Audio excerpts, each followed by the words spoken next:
to the podcast Malevolent Movies. But something's off, something strange, it's not the movie that's strange. The cast of characters has changed, or we've impaired our rotten brains, or it's a bogus mission, and therefore you selected the Collector's Edition.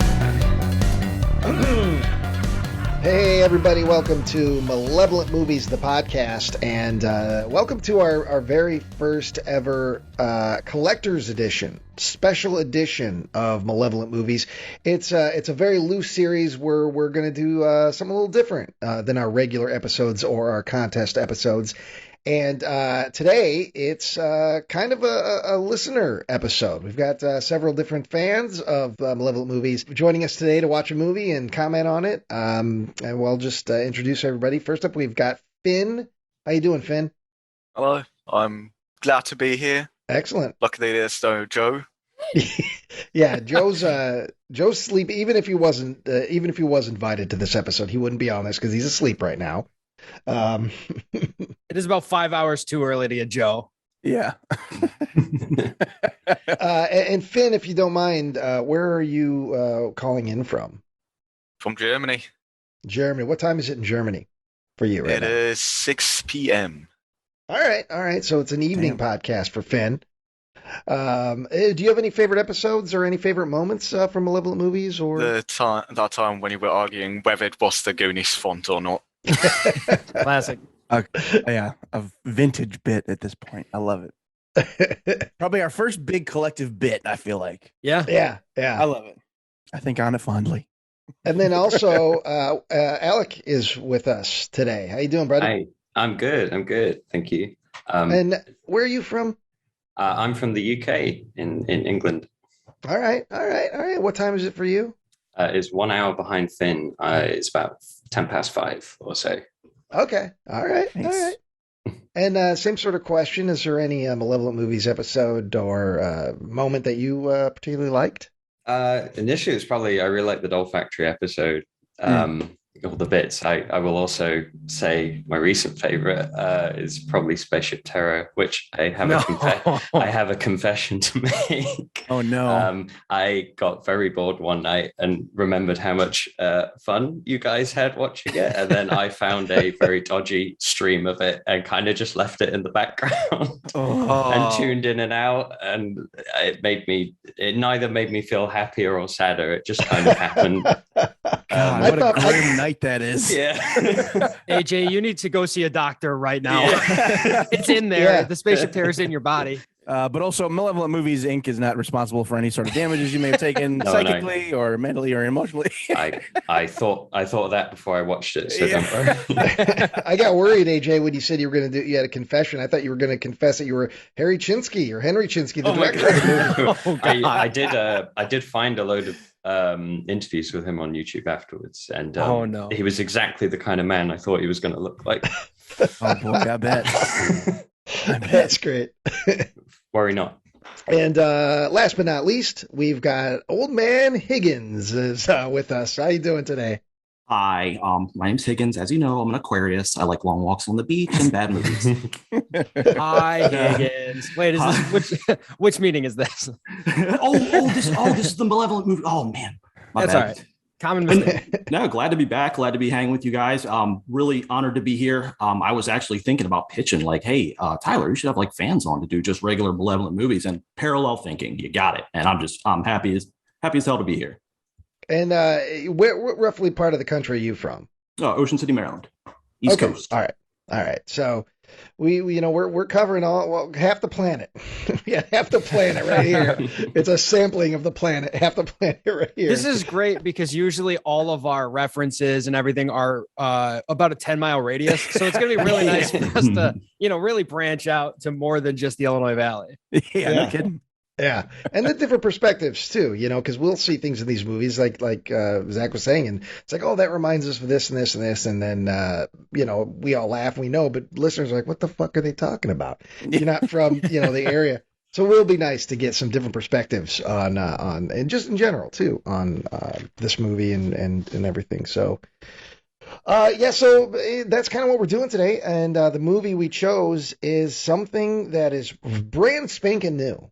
Brand new. Came out this year, 2021, I suspect just from watching the movie that it was shot last December, maybe January. But the movie is called Super Hot. And if it sounds like they want to reference Hot Fuzz and Superbad, you're probably correct. It's that kind of vibe. It's a horror comedy film about some hapless friends, and they're run in with a vampiric cult. And it's set in California, and it feels like we made it in so many ways. This is the most Tyler M film not made in Ottawa, Illinois. Yeah. Absolutely. 100%. Yeah. There was a kinship that I felt watching this movie that I've never felt watching any of the things so far in Malevolent movies. Because of that, I gave so many passes, and you know, there's so many things that normally I'd get real annoyed with it. I was like, it's okay. It's okay. Because I get it with this movie. And maybe it's not fair, but I don't give a shit. This movie feels like we should be hanging out. We make our own rules. Fuck them. Yeah. I feel that this writer-director Taylor King, if you come across this podcast, we need to talk. We need to, because we were separated at birth, I feel. But from 2021, the movie is Super Hot. So, guys are ready. We'll just dive in. Let's do it. All right. And after I said that, then I'm not ready. All right, let me go. Come on. Well, you're ready. I know. All right. So, Super Hot from 2021. The movie opens with behind the wheel, a windshield shot. We're inside of a car. We're looking through the windshield. We're driving down a rural road. The vehicle parks, and we see the legs of two people exit the vehicle. They also take out a large wooden box from their trunk. They place the large wooden box on the ground before three young women. Then we finally see the two men. There's a bald guy who's fit. He looks like he should be playing bass for Disturbed, and his name is Luca. His buddy, who's a paunchy, bespectacled kind of dork, this is Xavier. Luca addresses the leader of the three women as Ms. Stoker.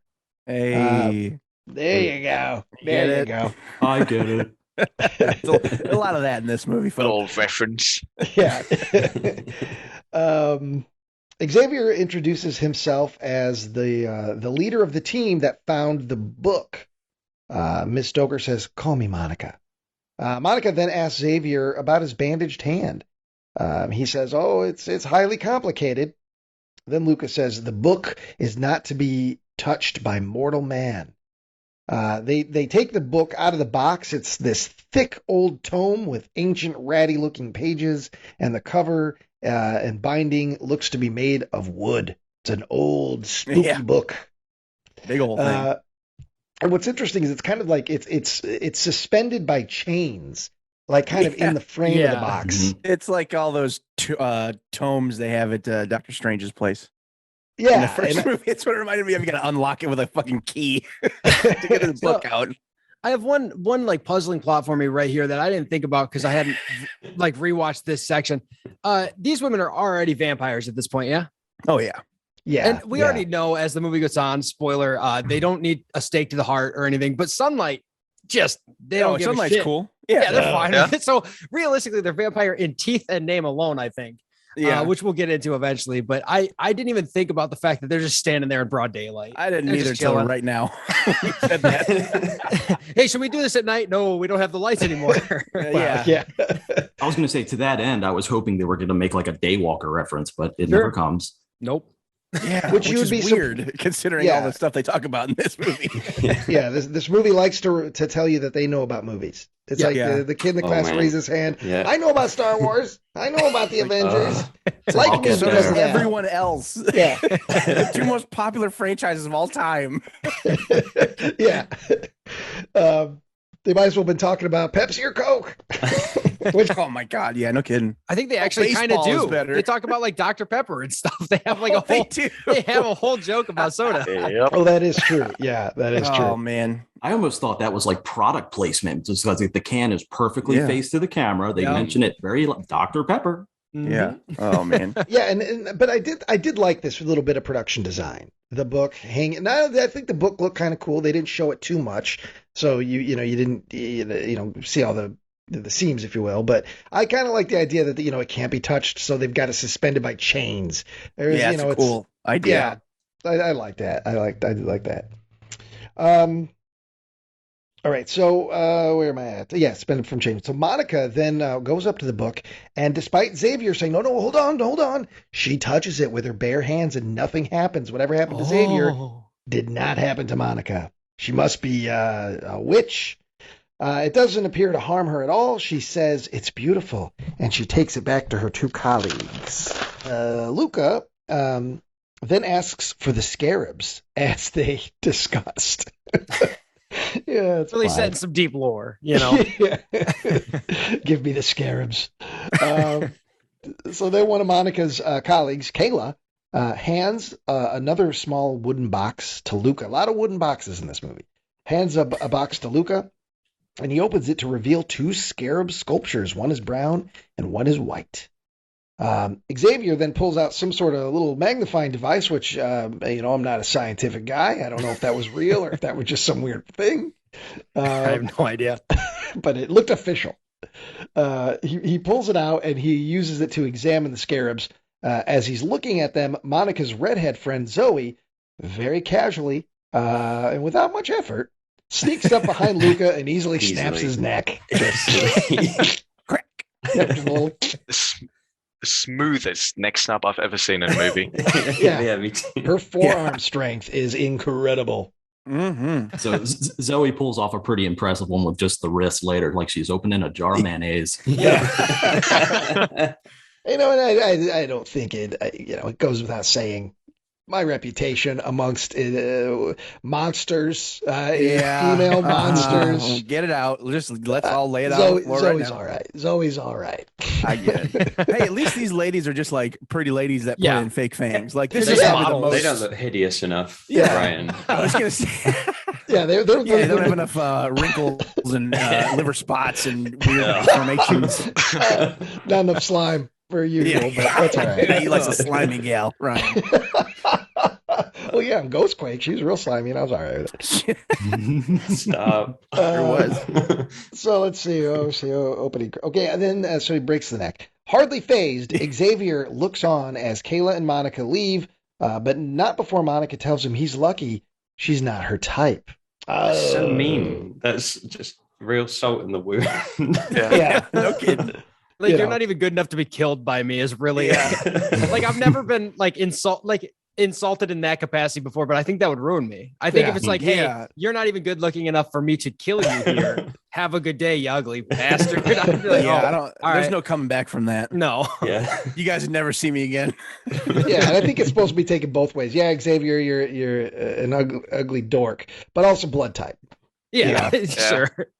Okay, then we get opening credits. Then the movie opens on a sign affixed to the roof of a car as it drives down a neighborhood street. The sign says, Benny Super Hot, with a picture of pizza on it. And as the car drives, we see this suburban neighborhood is covered in Christmas decor. It's a Christmas movie or a Saint Summer movie, depending on who you Saint ask. Summer movie. Thank you. Camp Two Hands is here they to never defend once- this film. I don't remember them ever saying Christmas. So Not once, fellow camper. So it's part of that weird Baby Eagle-eyed Genius watchers Saint will Summer. see a Saint Summer reference at the hour mark. No, I'm just kidding. I don't fucking know. And I did appreciate it though. I like that we're getting these patterns. Yeah. With Malevolent movies. The longer we do them, I like that. Christmas movie shot at Christmas, but not about Christmas, is now like a part of our whole thing. It is. Yeah, it absolutely is. Yeah, it's great. And we had a big budget, like Baby Genius was a theatrical film, and now we got the lowest budget, first ever film with no physical release whatsoever. So yeah, we should say it. Super Hot. There's no release. I don't even know if it's streaming. it's just anywhere. it's just like on like for purchase, I believe. Yeah, On like their website. Yeah, this is a fresh movie. It is fresh. It is It's super hot. Yeah, certified, right or are you saying it's certified fresh on higher than the Eternals on Rotten Tomatoes? Oh, right. That's another that's a man with no brain conversation. I haven't even bothered. It was good. I liked it. We'll talk about it later. All right, so there's Christmas decor. St. Summer's in town. Anyway, a delivery girl for Benny Super Hot. We then cut to a front door where a delivery girl for Benny Super Hot is attempting to deliver some pizza to a very bitchy, standard female stereotype, a Karen, who refuses to pay for the pizza because she claims it took longer than 30 minutes. The delivery girl then explains, you must have us confused with Domino's. The bitchy customer says, well, I'll give you a bad review on Yelp, to which the delivery girl says, well, and she goes, I'll give you a bad review on Yelp and make you go out of business. And then the delivery girl says, well, what would make us go out of business faster is giving away free pizzas. Yeah.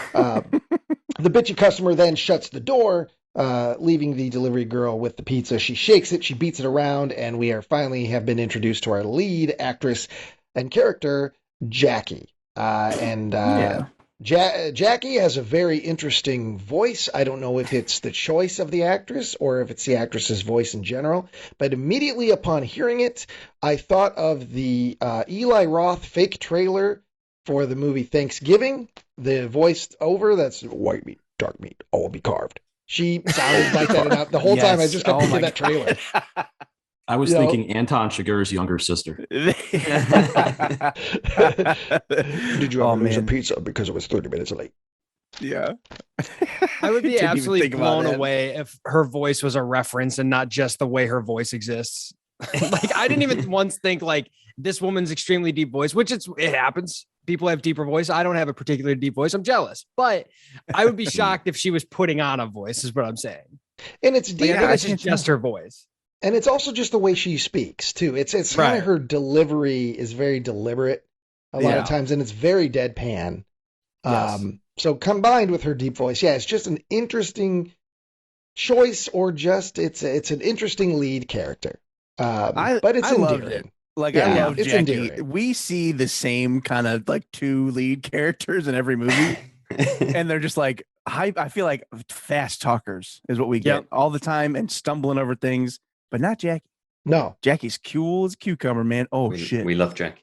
Always taking it slow. Yeah. I like her a lot. Finn and I were discussing that privately. It's like, is that her real voice? I'm like, if it is, that's unfortunate. Yeah. Hey, it's a certain thing for certain people. You know, people might be into that deep voice stuff. I think it's great. It's the most unusual female voice I've heard in a very long time. Yeah, and this is like, I assume all of their first movie. I can't imagine any of them have done anything else. So I'd be interested to see if they do another one. Well, they set up for another one. yeah. I doubt that's gonna come out. Well, yeah, we'll see. Now that it's been on. Hey, we made 3. Okay, people said stop making movies after the first one, and we made 3. So let me tell you, nobody saw that first one. So there's hope. That's a good point. All right, so this is Jackie. Then as she drives back to work, she flips through different radio stations, and I don't get this bit. I don't know why, but she stops at a stop sign. Another car pulls up next to her. It's a bunch of girls. They laugh at her. They take a picture of her. I don't know if these are ex-friends or if they're just laughing because she's delivering pizza. Oh, you haven't picked up on the theme. She's a nerd, Ryan. Yeah. She's not like the other girls. Okay, she's into not cool stuff like Star Wars and the Avengers. And very obscure stuff. Nobody likes. Yeah, like she likes the stuff that no one likes. She's a nerd, an outcast. And she has a part-time job to pay the bills. What a fucking loser. Well, I was thinking it was going to come back later that she knew them or something, but I guess it's just because she's a nerd. It's just because she watches mainstream Disney stuff. Yeah. I find that bit particularly weird because, like, if you take the hat off her, she looks as pretty as those girls in the car. Yeah. So it's she so looks weird. just like the rest of them. I'm like, I literally don't believe she's this total dork that they make her out to be at points. Yeah. That's what confused me. It's like, what look are you going for? Are you? Because nerds dress like you, but they don't do their face like you, which is really well done. It's a delivery cosplay. Yeah. I'm gonna go as super hot chick for C2E2 this year when I go to the con. Yeah. Oh my God. There you go. Well, I mean, Old Man Higgins is wearing his cosplay right now. He looks hot as hell. I beat you to it now. Yeah, I mean, Ooh, there he is. Look at him. if Handsome. Higgins knocked looking on my real good. door, even if the pizza was late, I'd be a gentleman. Yeah. Let me tell you, I go door to door. That stuff doesn't happen. Maybe I'm just ugly. Oh No. You just didn't do your makeup good enough. Yeah. There's time. There's I time. need those pixie eyes like she does. Yeah. You need to deepen your voice a little, I think.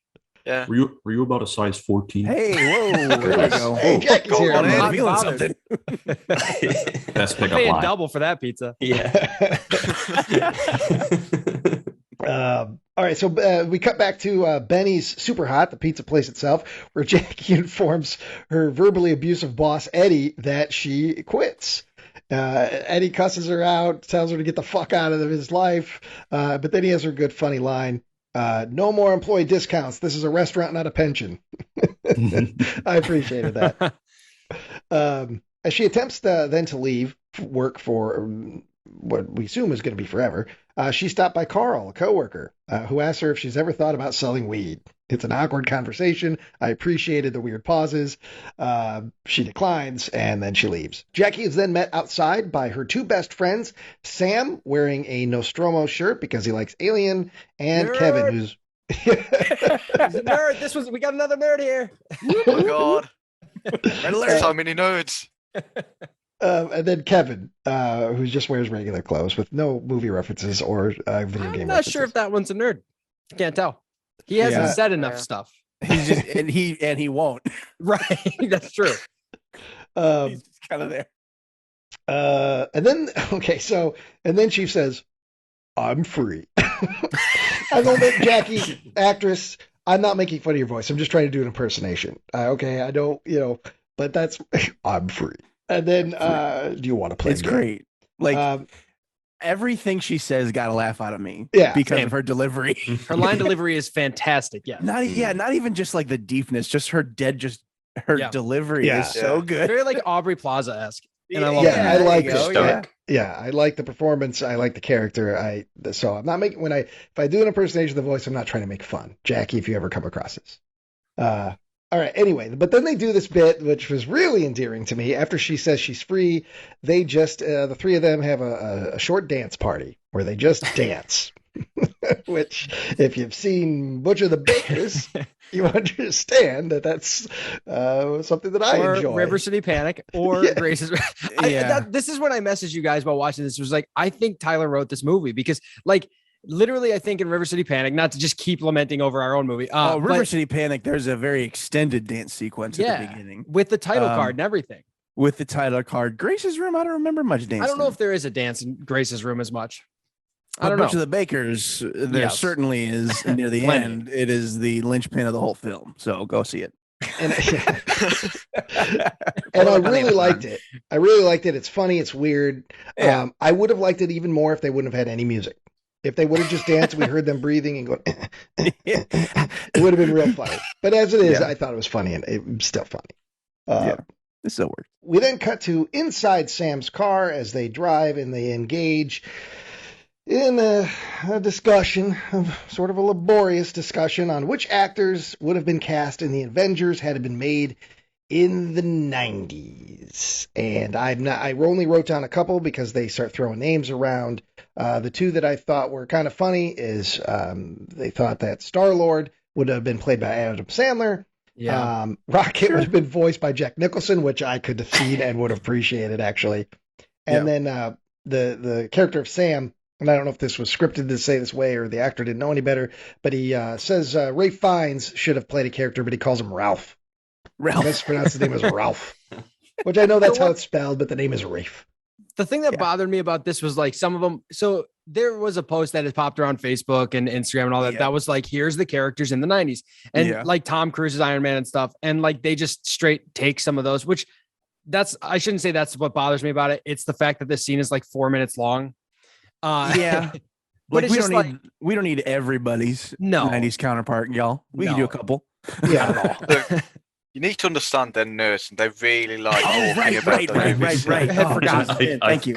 You're right. Well, and we hadn't seen, there's no physical evidence that Kevin is a nerd yet. So we did have to hear him talking about nerd stuff because he's That's not wearing true. a nerdy shirt. Yeah. So good point. It's a very good point. it shows like, hey, they're into comic book movies. Hey. Yeah. So is everybody. Whenever he's in a car, he's sitting in the middle seat. Oh, Finn, you took my thunder, dude. Okay, you take it. You're better. Let me just scratch that off my section. Thank you. Yeah, then they do a quick bit. What if Star Wars was cast in the 90s and Kevin isn't having any of that? No. We're not going to have that discussion because half of Star Wars was cast in the 90s. I was going to say, because half of it was. We know who plays young Darth Vader. It's all there. Exactly. But anyway, yeah, so then we cut to Jackie's bedroom where they really hammer it home that she's into certain kind of things. I should say also when Jackie's quit, she's wearing an Army of Darkness t-shirt. I had that exact t-shirt probably around 1999 or 2000. I had that exact Army of Darkness t-shirt. Thanks to, it was one of the, it was either Musicland I got it at, because pretty much all my clothes were from Musicland during that time period. They were all band or movie shirts. But yeah, we see Jackie's bedroom, and it's covered in Star Wars stuff and Back to the Future stuff, and it's that sort of bedroom she loves, but particularly Star Wars. That outweighs everything 2-1. And I feel that that's somebody's real bedroom. That the set dressing wasn't necessarily set dressing. That was somebody's legit bedroom. All right, so but yeah, they're playing Jackie's hanging out on her bed as Sam and Kevin play video games. Jackie becomes annoyed that the trio's plans to see a movie that night have been thwarted by Kevin having to work. It is then revealed that they only have a couple of weeks left to hang out as friends. Jackie is then annoyed because we find out that women only talk to them when Kevin is around with them.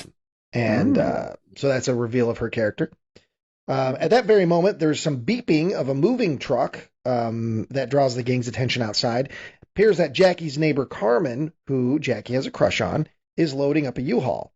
Jackie then tells a story about how she accidentally flirted with Carmen via text when she was sick and loopy on NyQuil a few weeks previous, and then left her on red, and now she feels awkward.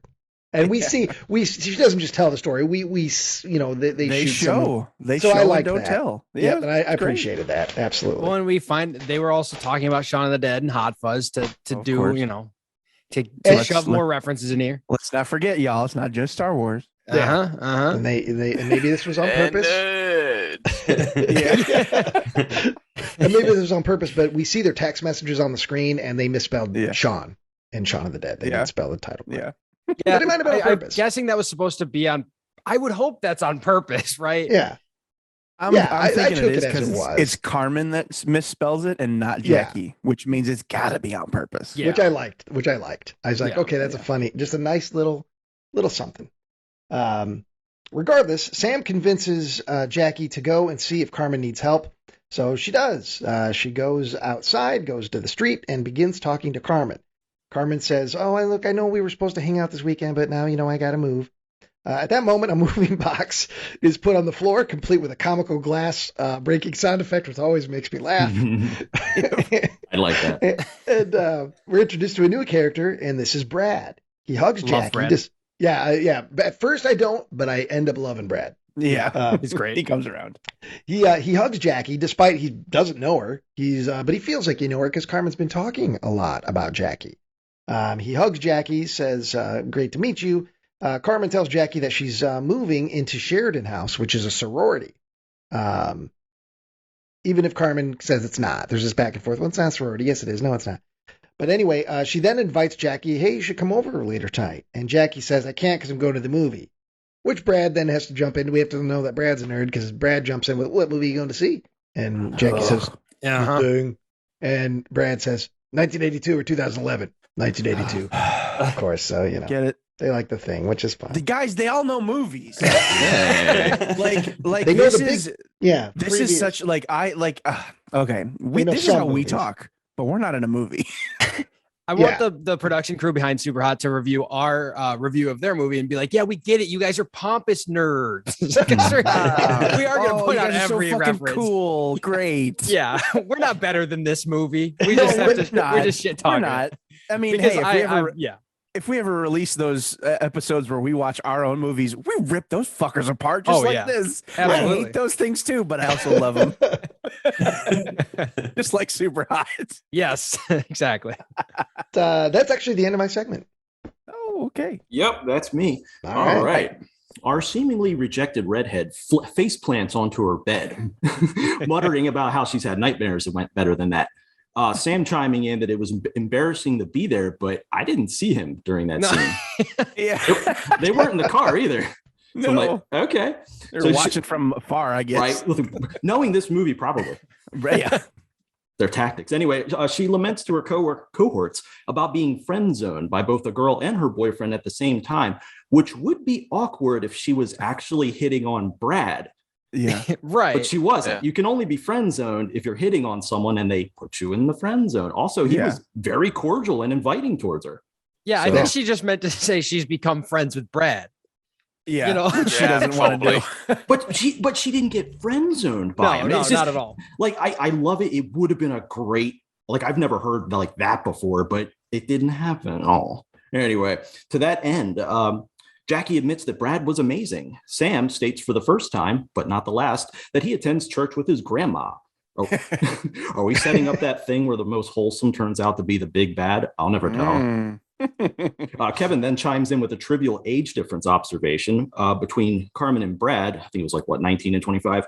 But is quickly dismissed, hoisted upon his own petard of hypocrisy. He said he would absolutely date someone 25. Oh, man. This guy. Oh yeah, this okay. Does she like Star Wars? I can't tell. No. What's with this astromech droid in the background? It's like So big. it's not so big. What's with the fucking color scheme? I mean, I like it. Go Dolphins, but whatever. But like, if they really wanted to paint her as like this hardcore nerd, it would have been like something obscure, like a gonk droid. Yeah. I love that. And I wasn't going to say anything because Ryan doesn't like video games, but they're playing the newer version of Battlefront. And I feel like if you're trying to establish these nerds, then you should be playing the classic Battlefield 2 or Battlefront 2. That's right. They're playing Battlefront 2 on Camino. Later, they're playing Jedi Fallen Order. Because nobody we plays see a lot of it for a long time, and it was really weird. Yeah, But nobody also- plays split screen on Battlefront. Yeah, get the fuck out of here. PS4. Not the new one. I did notice. So it was a Star Wars video game. So I did notice that. Yeah, was yeah. fun. All the video games you see in this are the new Star Wars games, which was appreciated by me, a giant Star Wars nerd, but also was really weird. Yeah. Usually we don't see the games in these movies. No, and they also did the thing where they fake playing the games. Oh Yep. yeah, And it's such a minor detail, but it always annoys it me. sticks out like a sore thumb. Yeah, It's like in Gamebox 1.0 when Joe's like, yeah, they're mashing. Yeah, they're doing it. they sure are. I immediately thought of that. Jackie bemoans her situation a little bit more while Kevin mentions he needs a ride home. Hard cut to the inside of the car where Jackie is making a duck face while Kevin nods in agreement to Dollar Tree ripoff Offspring playing on the radio. Yeah. This in just like the dance scene, or no, not the dance scene, the nerd scene. Hey, I like this. This in-car jam session takes way longer than it should. Oh yeah. They're just not, they're just jamming to this like one track this movie has. Also, Finn stole it, but I'm gonna say it anyway. Kevin is riding bitch in the back, despite there being no passengers. But I get it, so he can be seen on the camera. But still, no one sits in the middle. Okay, cut to our intrepid heroes rolling up in their '09 Hyundai Sonata, now sporting sunglasses absent from the previous scene. We're introduced to Mr. Campbell, who is Kevin's dad, ?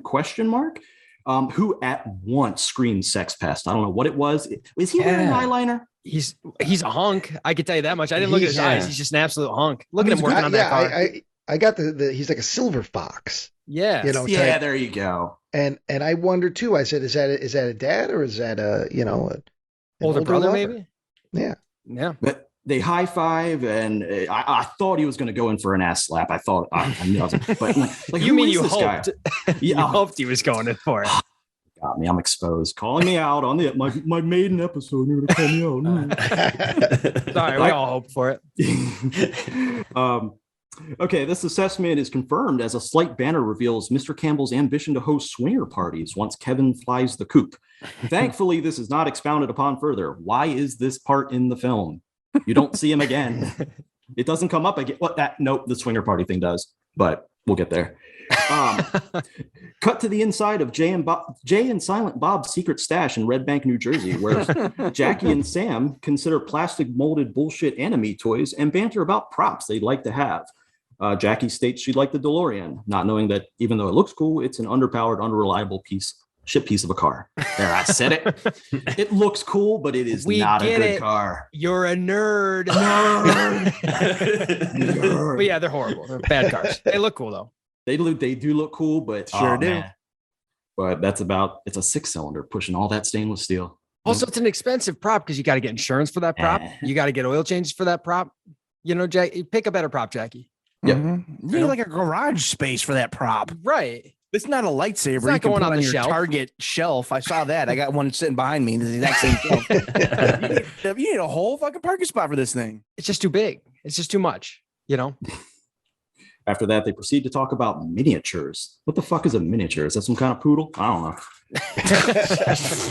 Then we get to it. Oh, dearie me. Some of the most nerd service, look how geek chic I am, fart sniffing dialogue of the entire movie.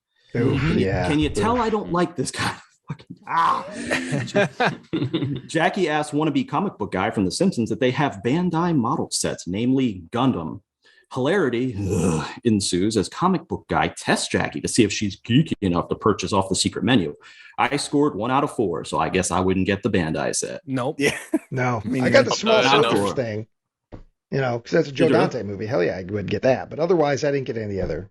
I mean, I don't remember getting any of the other references, but I was also tuning out here because they're going so hard to let, okay, so not only is she a nerd, or a film, but she actually has talent and a desire to work in the industry, making miniatures and stuff. It's like there are, but there's no like real references to that.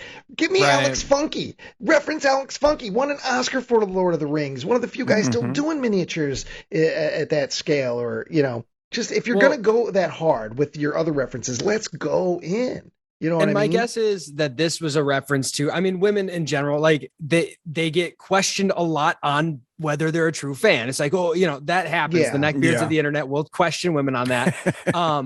And I'm guessing that was the point, but I agree. Like when you're talking about someone who wants to do like miniatures, like for movies for a living, I don't think those people are just like putting together Gundams and then like they send like a picture of a Gundam they put together they're doing the shit that Nick does. Yeah, that's what I'm saying. Like, yeah, I agree.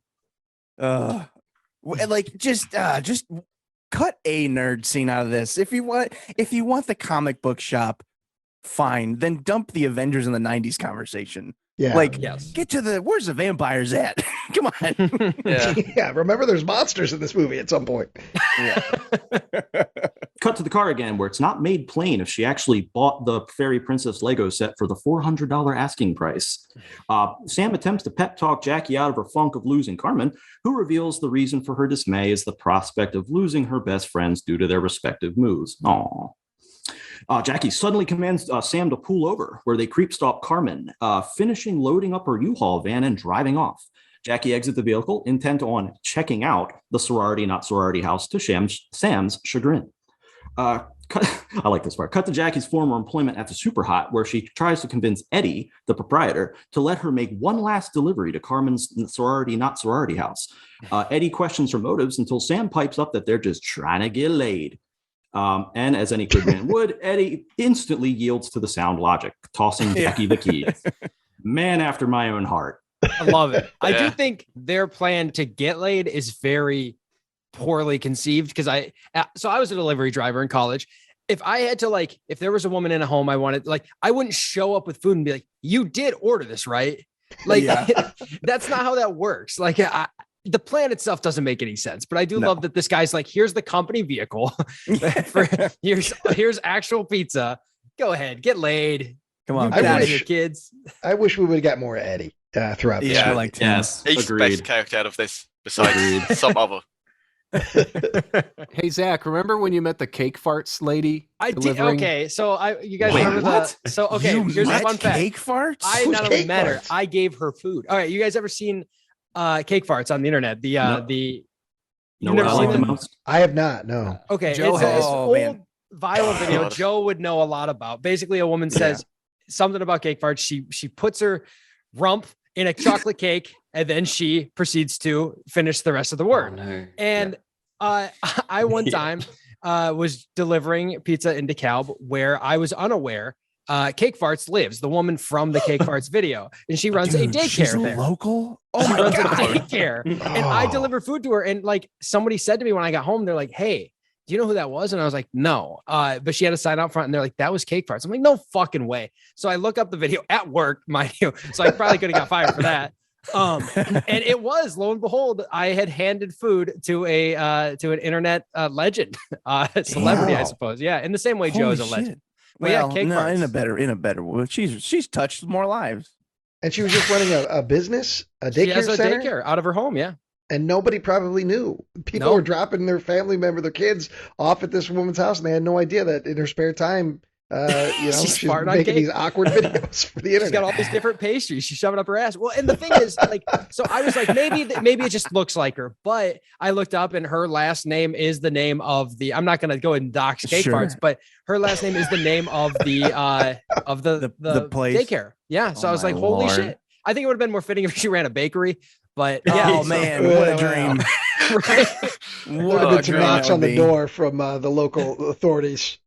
Yeah. She's actually running a God pastry damn, shop. Zach, that's like seeing like a unicorn. I can't believe I Yeah. haven't heard this story. Wow. Well, and to my point earlier, I didn't get laid from it. So like the delivering Well, the so who food cares? thing, yeah, it Well, I didn't think work that's out. good. Right, though. Thank God.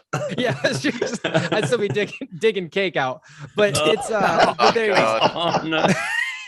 Oh man, So yeah, Cake Farts, alive and well, everybody.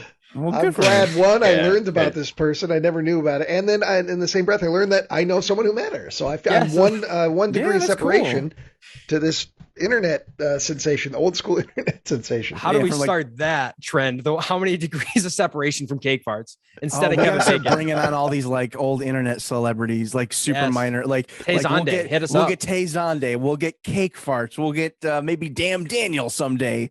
Like we'll get all these people. Well, hold on. We don't know that one of these three in here isn't Star Wars guy, right? And that's why, Oh they're shit, maybe that's doing Kevin. this? Maybe he lost the weight. huh? Oh, AJ, just Lynn, saying. or one of you guys? Anybody in here? Oh, one of these Higgins, you guys. should That's tell what I'm Lord. saying. Oh, They might be Oh. infiltrating the ranks. Higgins, you need to own up to it. Everybody needs a side hustle. That's all I gotta say. Oh shit! Calls coming from inside the podcast. Hell yeah! All right, back to the movie. Where my brain cake farted. Where am I? See, guys, this is why the show is like 3 fucking hours. Yeah. every You're the inside baseball. Tyler came in here with Yeah. a cooked hand grenade and was like, "Hey, everybody, Cake Farts," and like tossed it into the fucking chat. Okay. Last thing about now that my brain can't get cake farts out of my head, did you know that the prequel to that was meatloaf farts? But I guess it just didn't take off. It's just not as exciting. It's too many syllables. It's like WD-39. It didn't work, so they had Who to. Yeah. hasn't farted in a meatloaf? In a cake? You know, Well, hey, everyone's- he said he would do anything for love. true. But I won't fart into a cake. Mhm, but I won't do that.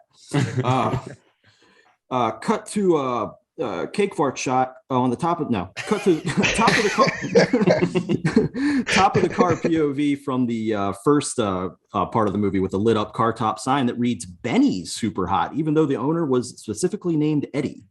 And I checked to see if was that the director Benny? No. I guess it's like it might be like a real thing. Benny was like, go use it. I don't care. Yeah, maybe. Yeah, maybe.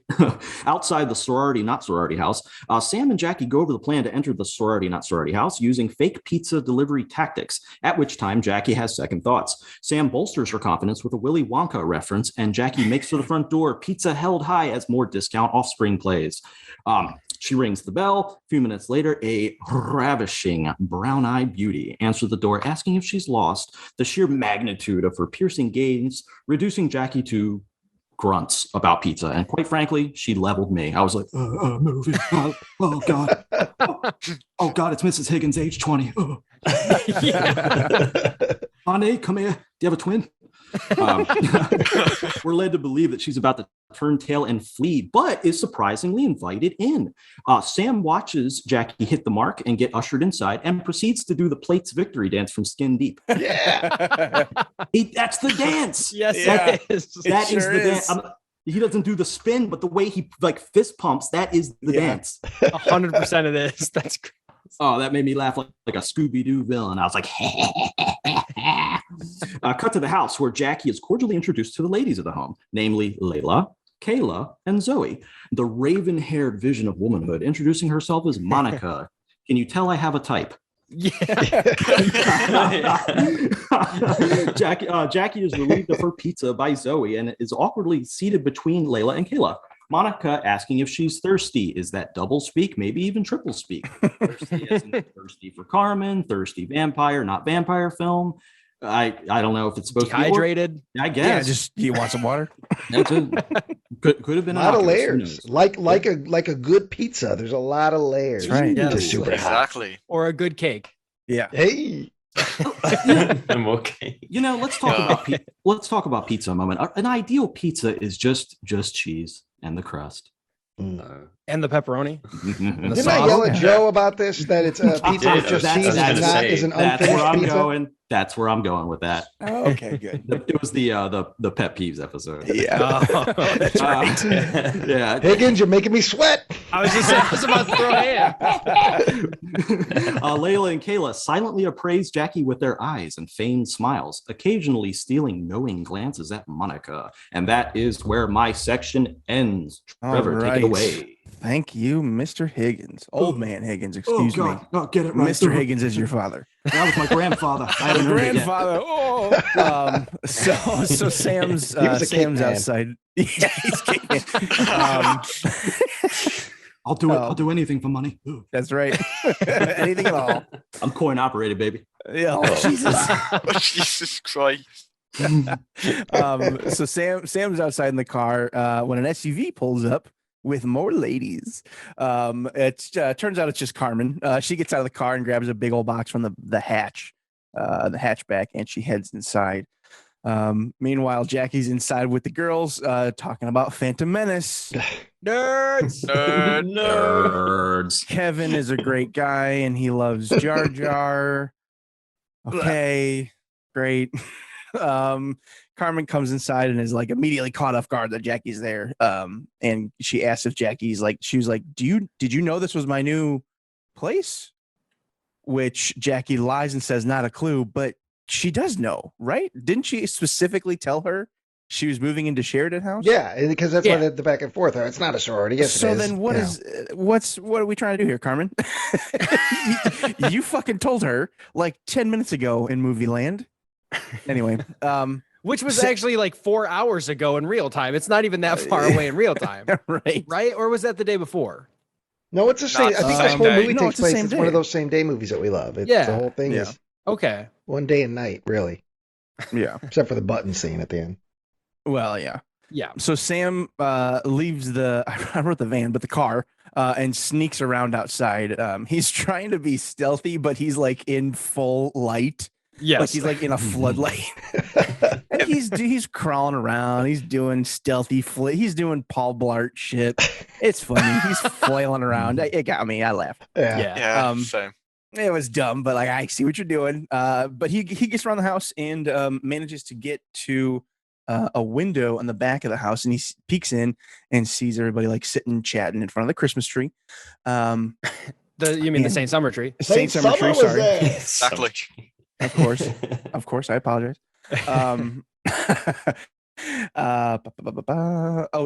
Redhead. Zoe's her name? Yeah. Is that correct? Yeah. Zoe comes out. I don't remember names in this. I remember Zoe. Well, I don't remember her name. That's all I'll say. You're not the only one. Zoe. Jesus Christ, this guy. Anyway, she comes out with the pizza box or like the delivery bag, and she's like throwing shit into the trash.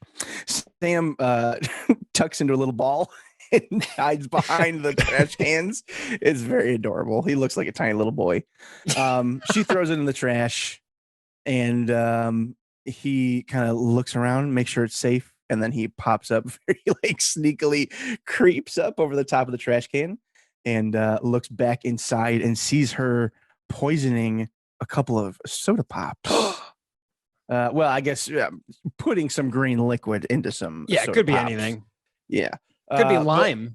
That could be her special mix. It's just like a lime extract. Yeah. She comes outside again to throw that stuff in the trash, and he like does the same shtick again. He hides this time around the corner of the house. Do they not have an indoor trash can here? Because like I understand throwing the pizzas out, but like you don't have to throw everything in the big bin out bag. Yeah, well, she does, I guess.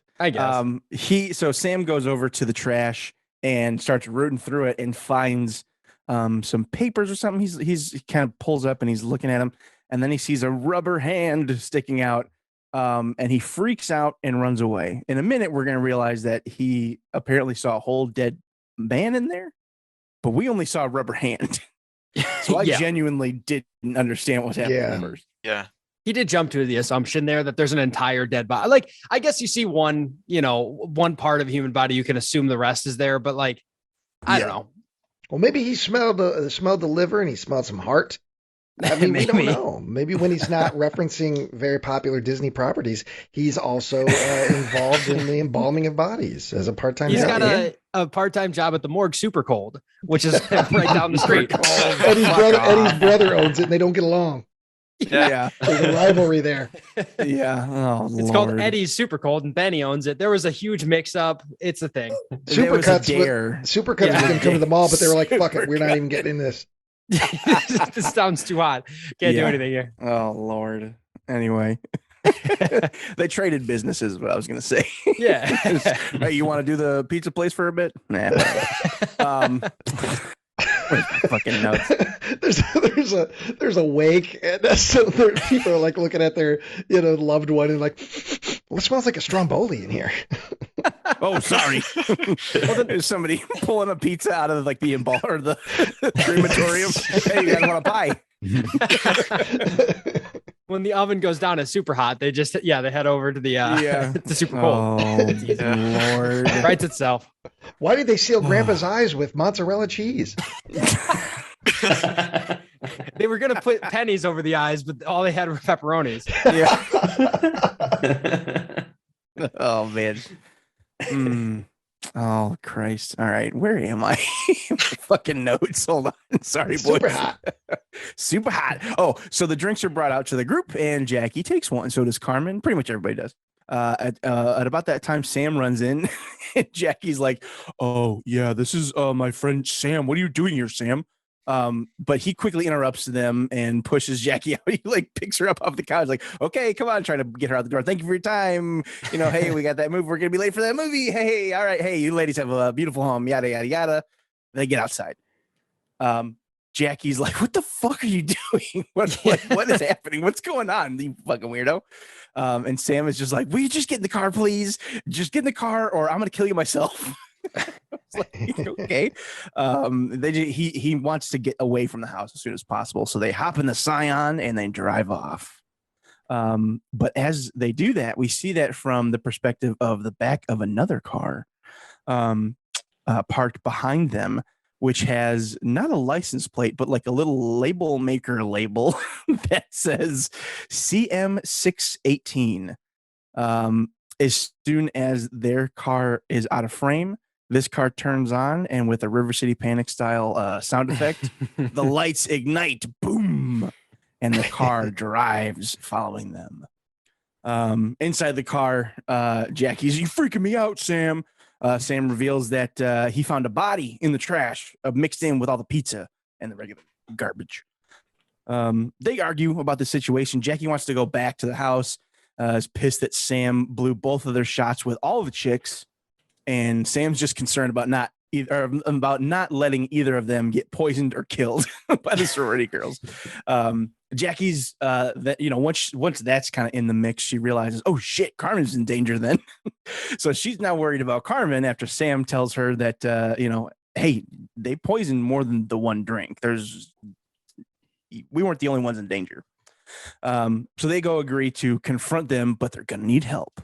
Back with the sorority ladies, Zoe is upset that that Jackie left because they're running out of time for something secret. Their leader, what's her name? Mrs. Higgins. What's her name in the movie? Oh, Monica. Yeah. Monica assures her that she just like assures, oh, don't worry, we'll be just fine. And she's like staring at Carmen and smiling. Interesting. Then we cut back to Brad and his buddy. Do we get his friend's name? No, I don't think he matters enough. I don't think so. Yeah, Either. Get a name. I didn't bother. Brad and one of his boys are hanging out in their garage playing Jedi Fallen Order on the PlayStation 4. No. One of them's playing it. The other one's watching him play it. Yeah, again. Brad is watching Nerds! him play. Yeah, watching Cal Kestis fight on Dathomir.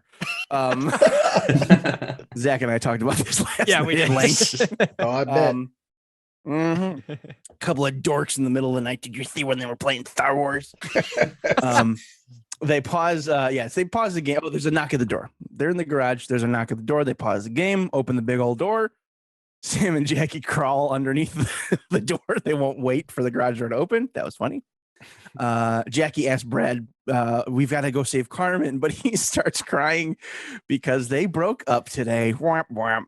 I love this is where I fell in love with Brad, because it's just his switch from perfectly fine to crying just had me rolling. I love it. Miserable wreck. It was so funny. They broke up today. His friend's like, that's the only reason I'm here. I'm trying to cheer him up. I'm playing Star Wars in front of him. He called me up, said, hey, could you come here and play a video game in front of me? I'm really down about this. I can't beat this level. Can you help me? And also, like the set dressing, if you will. His friend lives in a garage, which I thought was fun. But also, like, they're drinking beer, but also there was a big Burger King cup there. So I'm thinking to myself, did they have Burger King at lunch, like before they shot the scene, or did they say Brad went and got a Burger King sandwich beforehand, part of the healing of the breakup? These little moments like that, it makes me think, and I appreciated it. Just a pause on this shot. It reveals a lot. There's a skeleton in the background wearing a Hawaiian shirt.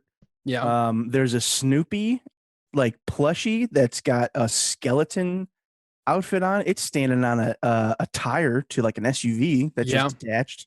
There's a lot going on here. Yeah. Well, and Brad's been drinking Michelob Ultra. Maybe he's watching his figure. Maybe he's holding a paintball gun for some reason. Yeah. Well, they just had probably slammed down a couple of them Whoppers.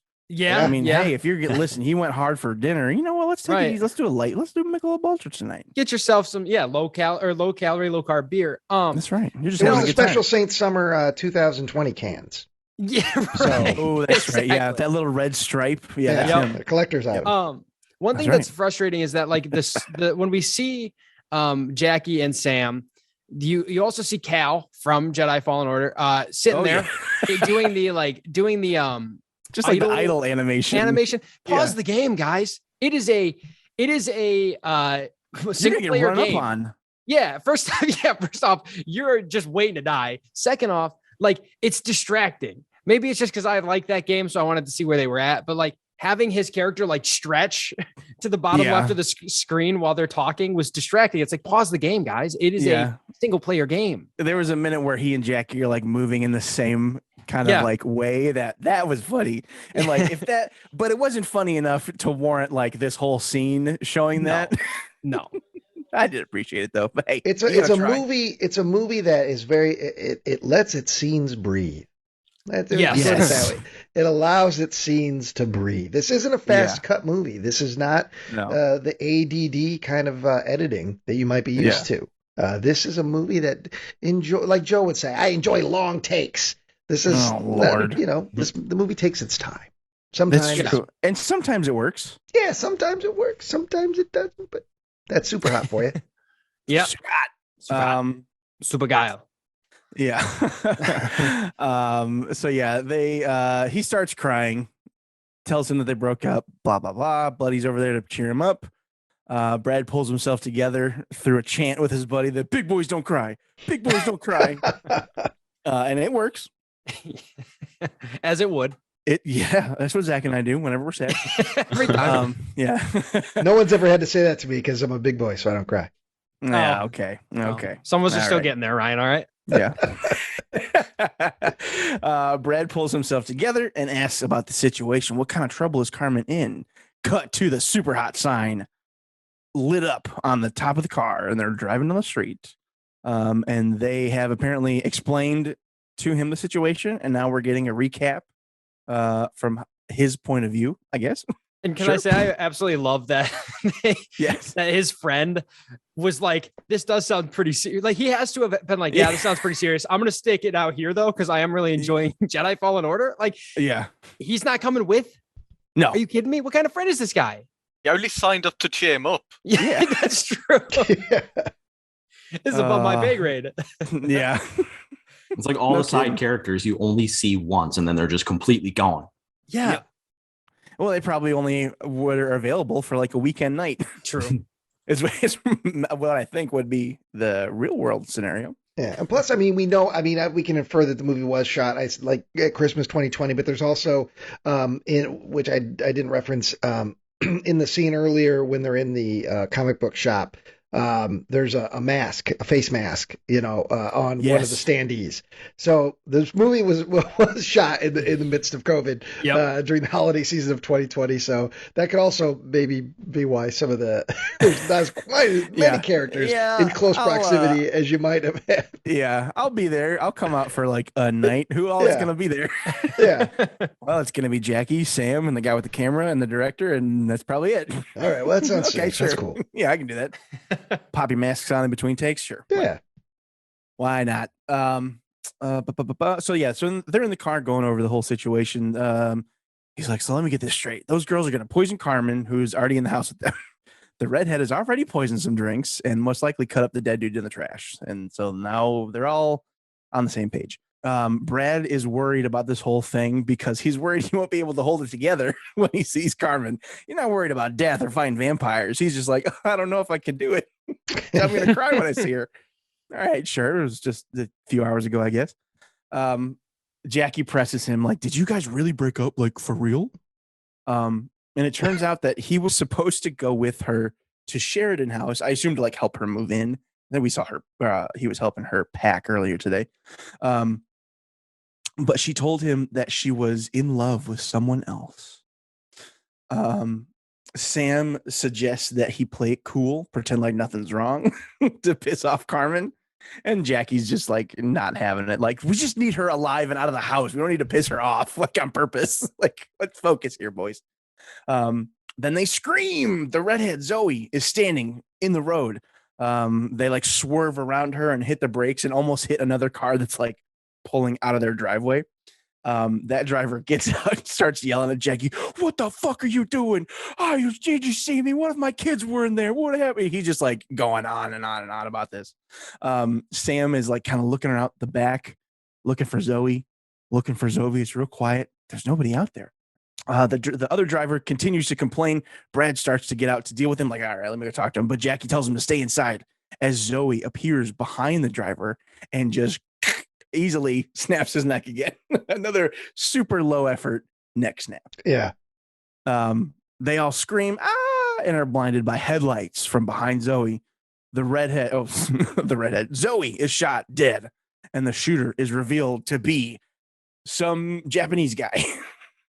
He walks over to the gang and asks if they're all right. Jackie just gives a thumbs up, which I like. That was fun. Yeah, I like this. And I like this this new character too. He's got some great little moments, which when we get to, I'll bring up what I like the most. But he's got these great awkward moments that, and the fact that he's an older actor than a lot of the cast members, so they found this actor and everything. I really enjoy this character moving forward. One of my favorites in this movie. It was good. Yeah, I liked him a lot. He introduces himself as Warren Van Helsing. They don't really believe him, but he's like, you just shot me. You just saw me shoot a hole through this vampire. What part of this are you having trouble with? And she just says, I'm processing. Again, very good. I really like that. He tells them that, hey, we got to get these bodies out of the street before we attract any unwanted attention. So go get Brad out of the car and let's get on the road. So Jackie goes to the car to give Brad a little pep talk because he's like pretty shaken up by this whole thing. She says, Brad, listen, I'm freaked out too. the only way that we're going to save Carmen is if we move this gross dead guy and we shove him into the back of the truck. Okay? Brad nods in agreement and gets out of the car. And that's the end of my section. All right. I guess that's my bit then. Yeah, I agree. Warren's great. Really like Warren. Yeah. Love him. Yeah, so it starts my bit. Brad, after they put the body in the car, Brad pukes, or rather violently gargles and dribbles sick out of his mouth and contains it within the realm of his t-shirt. Warren then asks how they came to be chased by the vampire cult, and Jackie and Sam explain that they were hanging out with Carmen, but were unaware she'd moved into the vampire cult. And then Sam explains that he didn't know they were vampires because they were, quote, just hot, which I don't know if that means that he was so distracted by how hot they were that he didn't know, or his whole explanation is just very awkwardly worded. Go figure. A little bit of both, I think. Yeah, I had to rewind. And then Warren asks if Carmen is a virgin, which Jackie isn't happy about answering. And Warren clarifies at the stroke of midnight, the cult plan on sacrificing a virgin, initially assuming the victim would either be Jackie or Sam. Jackie denies the group's assumptions of her being a virgin before Sam asks Brad about him and Carmen's love life. Sam presses Brad, which eventually reveals neither of them went all the way with one another. And before 2 hours to go, the group splits in two, with Jackie and Brad teaming up, and my favorite team up so far, Sam and Warren. It's incredible. The wombo combo. Yeah. My one true pairing. And then I'll go through my notes. And then Warren, kind of apropos of nothing, I'm happy with the result, but decides Sam will be his assistant, which, no offense to Sam, wouldn't be my first choice. Right. He finds the smallest guy in the crowd and is like, I'm going to build this guy up. I'm going to gas him the fuck up. Like, that's how he chooses assistants. Yeah. I love Warren. Yeah, Warren. Love that guy. Yeah, I think it's in this scene that my favorite Warren bit. It's a small thing, but it's where Sam is kind of talking about stuff and the vampires and Sam just goes fuck, and Warren just says, "Hey man, watch your language, man." It's just this very I love that. It was just a quick little thing, but it was delivered so well and so realistic, and it tells a lot about the character. He'll kill vampires, but come on with the blue language. Come on with bad words. We'll get to Warren's cussing shortly. And then Warren hands Jackie a super soaker and tells her to go to the church to fill it with holy water, which, going back to the the sunlight thing at the beginning, nothing's been established of the rules of these vampires. So I would be like, well, I'm not that the characters were there at the beginning of the movie, but with my knowledge of that, I'd be like, this ain't gonna work. Like, right.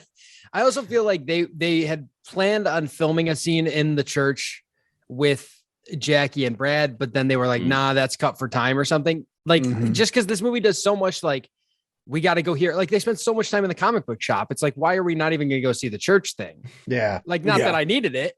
I didn't need more, but maybe who knows? Maybe the pastor's a nerd. Maybe they come in for holy water, and he makes a bunch of nerdy references. Yeah, he quizzes them about like angel types or something. Yeah, you guys like Supernatural on the CW? He could say. Yeah, there was the one sermon, the Easter Sunday sermon. They all went there, and the pastor was talking about Jesus and everything, and he says, Jesus is the key. Jesus is the key to all of it. And he winked at them, so they knew that they knew the deep Phantom Menace lore.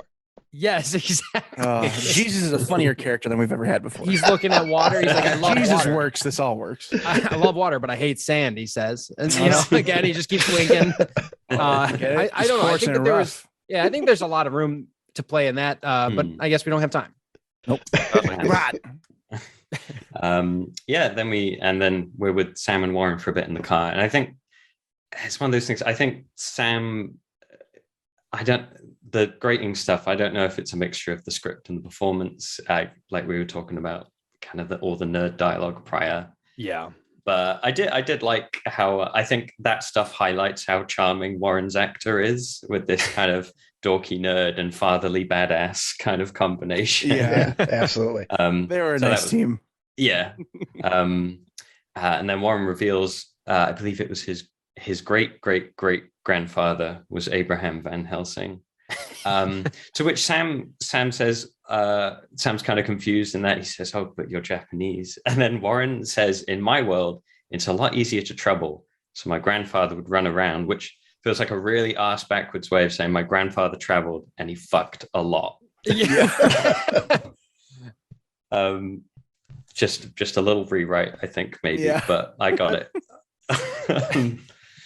And then they further discuss the similar nobilities that come with monster hunting and accountancy, both being equally noble, apparently.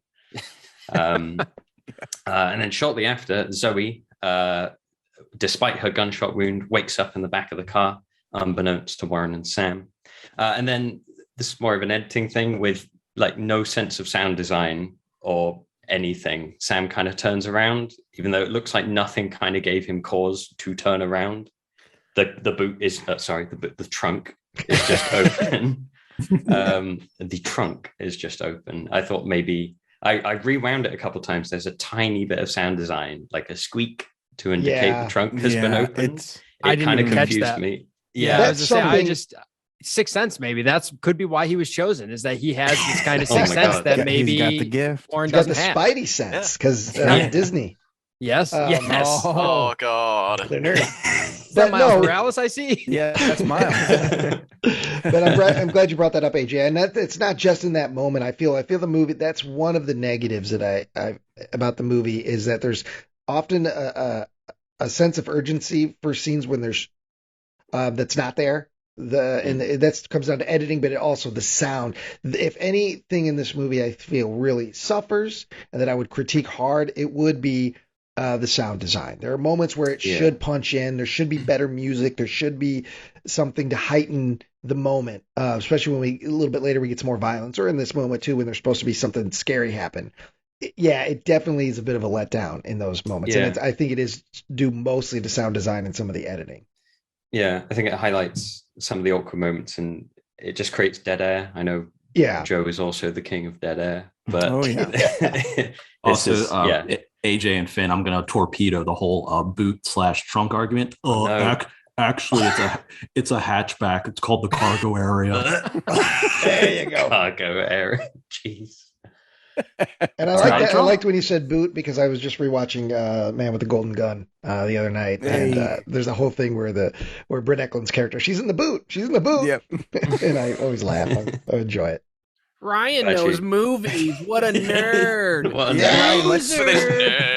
Ryan, do you want to talk about Roger Moore Bond era for like 10 fucking minutes on camera with me? That'd be great. No, we already wasted that time on cake farts. I know. Yeah, we did. I'll just say he's my favorite. He's my favorite. Same. All right, there you go. I'm glad my culture entertains you guys. Absolutely. Cool. And then my favorite bit. Warren leaves the car and provides an extended list of explicitives that sound like he's waiting for a hip hop beat to accompany it.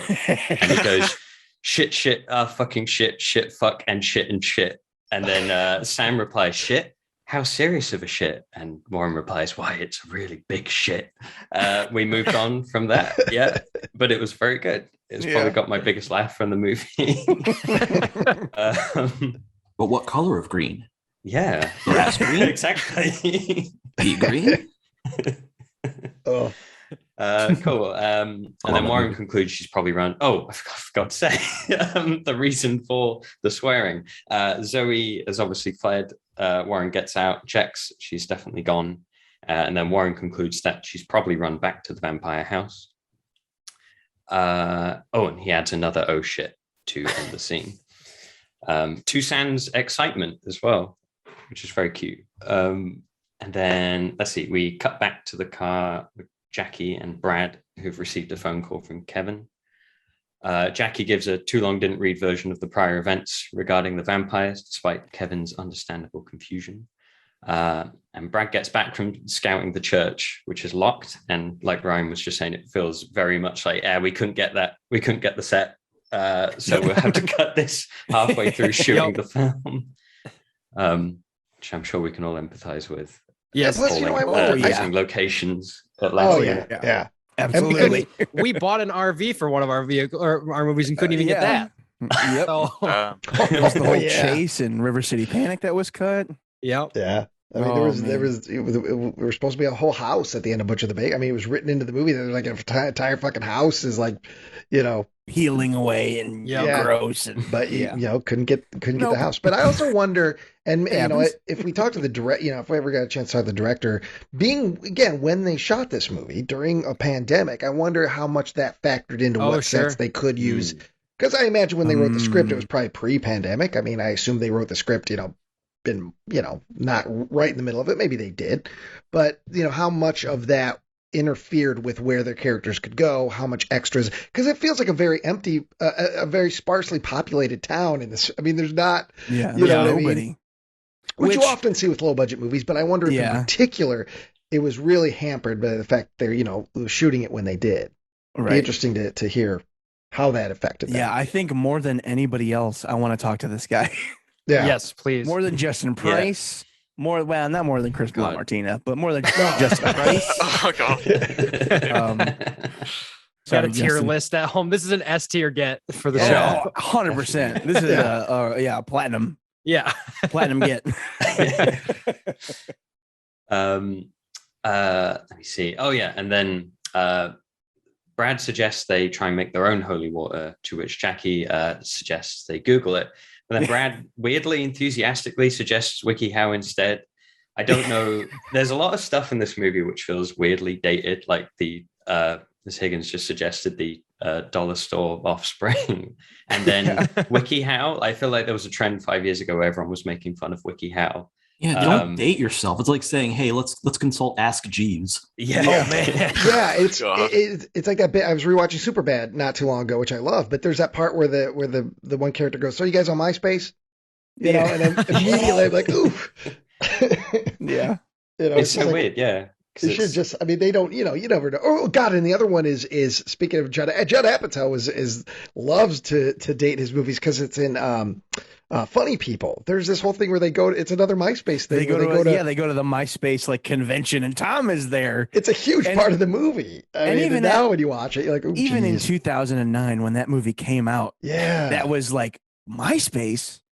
What the fuck? MySpace is A, around, and B, this big still. To have a corporate event where they fly out George Simmons and James Taylor. That's right. Jeez. I feel you can avoid. I love that movie. You can avoid the whole movie, but What was that? Oh, I was going to say you can avoid the whole dating yourself. Just make up your own, like Oogle Boogle. Yeah. I love that. Perfect. I love that. Oogle Boogle. I forgot about that. Which one was that from? Fuck, I can't remember. Is that Marty Jenkins? Marty Jenkins. We had a fake, a bunch of stuff like that.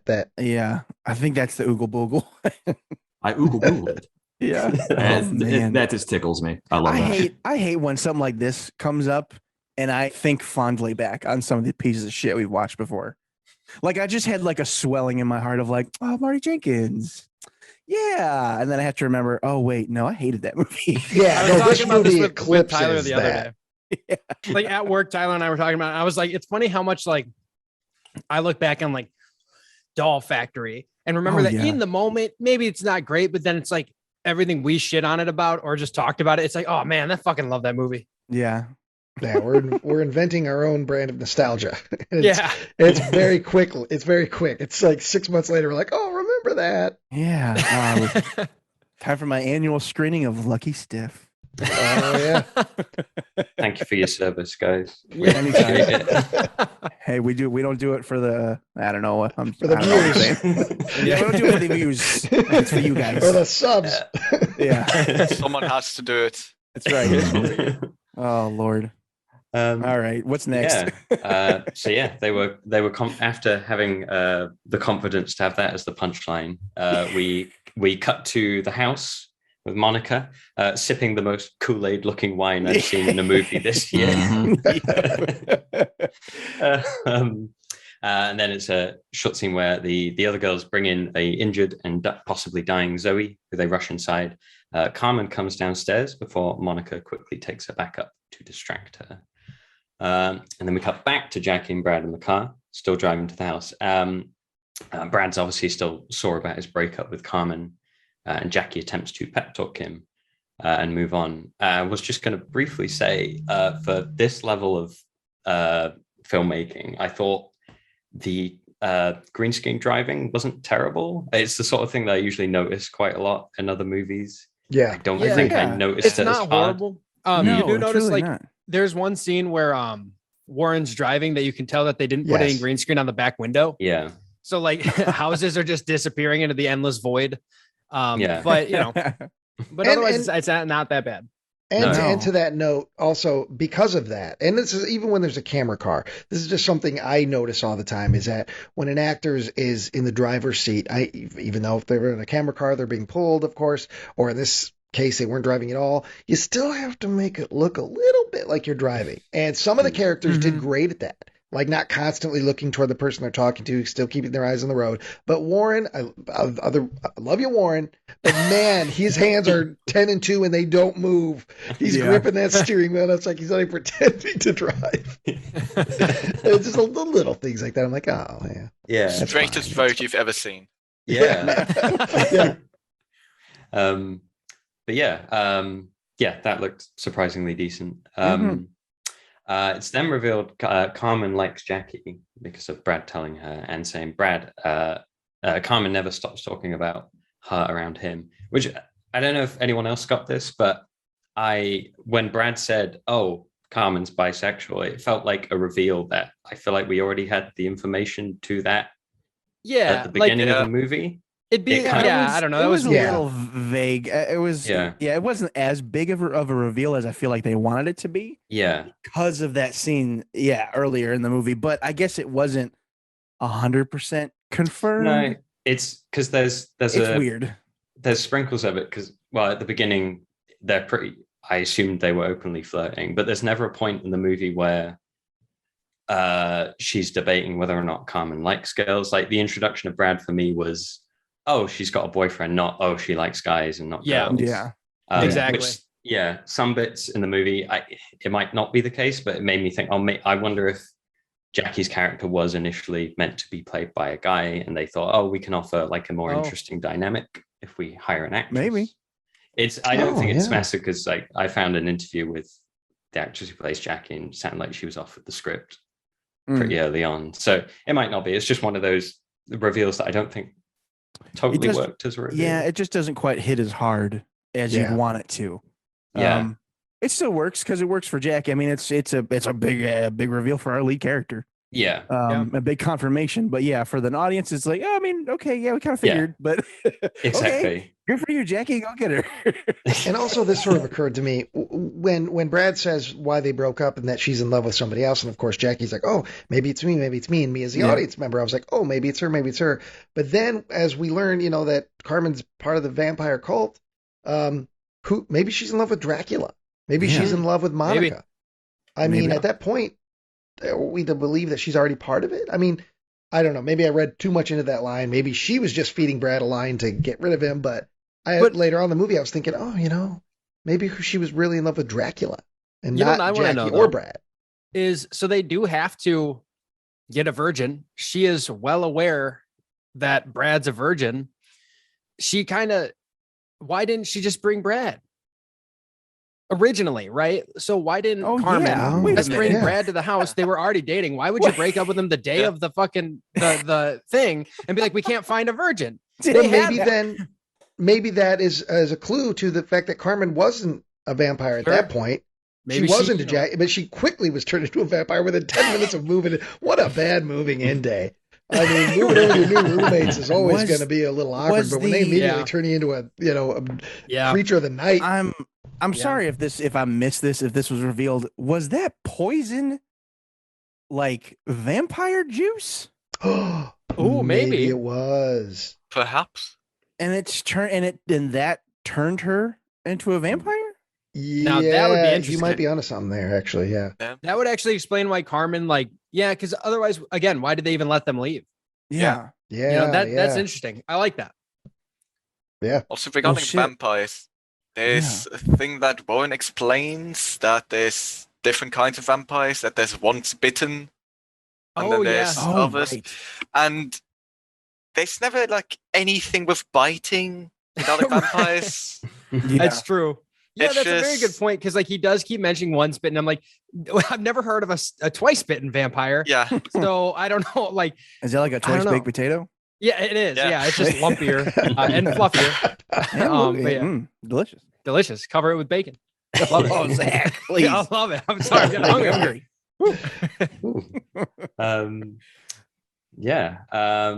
Just find the notes quickly again. But yeah, after all that, Jackie reminds Brad they need to put their personal issues to one side and focus on saving Carmen. And then my final bit, we cut to Warren and Sam arrive somewhere in the woods to pick up some weapons. Warren exits the car and proceeds to sprinkle a salt circle around the car with Sam in it. Warren runs out of salt, but it's fine because this is never brought up again. Also, ever. because salt has never been used to deter vampires No, in anything ever. Maybe Zach, maybe it's garlic salt. Oh, you know what? I feel like an idiot now. Yeah, I do feel like a moron. Yeah. That could have been a good bit. That could have been a good really bit in the movie that, they're setting up this thing. Well, we need salt. Okay. And they run to the cabinet like, I don't have salt, but I got garlic salt. Perfect. Even Vampires, yes. You could have done a bit. And then they high five and they hop in the Scion. Saved us a step. It's like we were going to put garlic in the salt anyway. Yeah. Love it. Love that. Oh, man. And following that comes two not terrible effects. I'll get into the second one, but the first one is it's just a torchlight which rushes into the scene with some half decent sound design to counteract earlier. It's not quite Harry Potter levels of teleport effects, but it was decent. And then we meet Helen, who she is a witch, right? I'm not I getting think that so. wrong. Yeah. She's also definitely not. Maybe. Is she? Look, this is actually great because we have someone from the UK over here. Oh, yeah. Is I knew her you were going to bring accent- this up. Her accent, what's what the verdict region here? do you think that's from? It really. So I replayed it a few times. And I thought maybe I just don't know the UK that well. And then I found the actress. She is American. Okay. I think she's just going for theatrical British. Not that we would ever have that in any of our movies. No. Not that would happen in Certainly Butcher the not. Baker or anything. No, of course not. But yeah, okay, good. I'm glad that it wasn't just because I listened to it like several times. It was like, it's not bad at parts, but it does fall apart. It doesn't Yeah. feel right. Yeah, My immediate jump is when you hear a messy English and messy American. I always think it's Australian immediately. Yeah. I assumed she was Australian. Yeah. I had the same thought process. That's everyone's go-to for weird English. But and then Warren asks Helen to assist him in stopping the vampires and sacrifice that night. I was kind of hoping, because this is Helen's only scene in the movie. I was kind of hoping these two were going to have, some old chemistry from like an old fling. There'd be like more gag opportunities or something. But I assume they were just friends from long, long ago.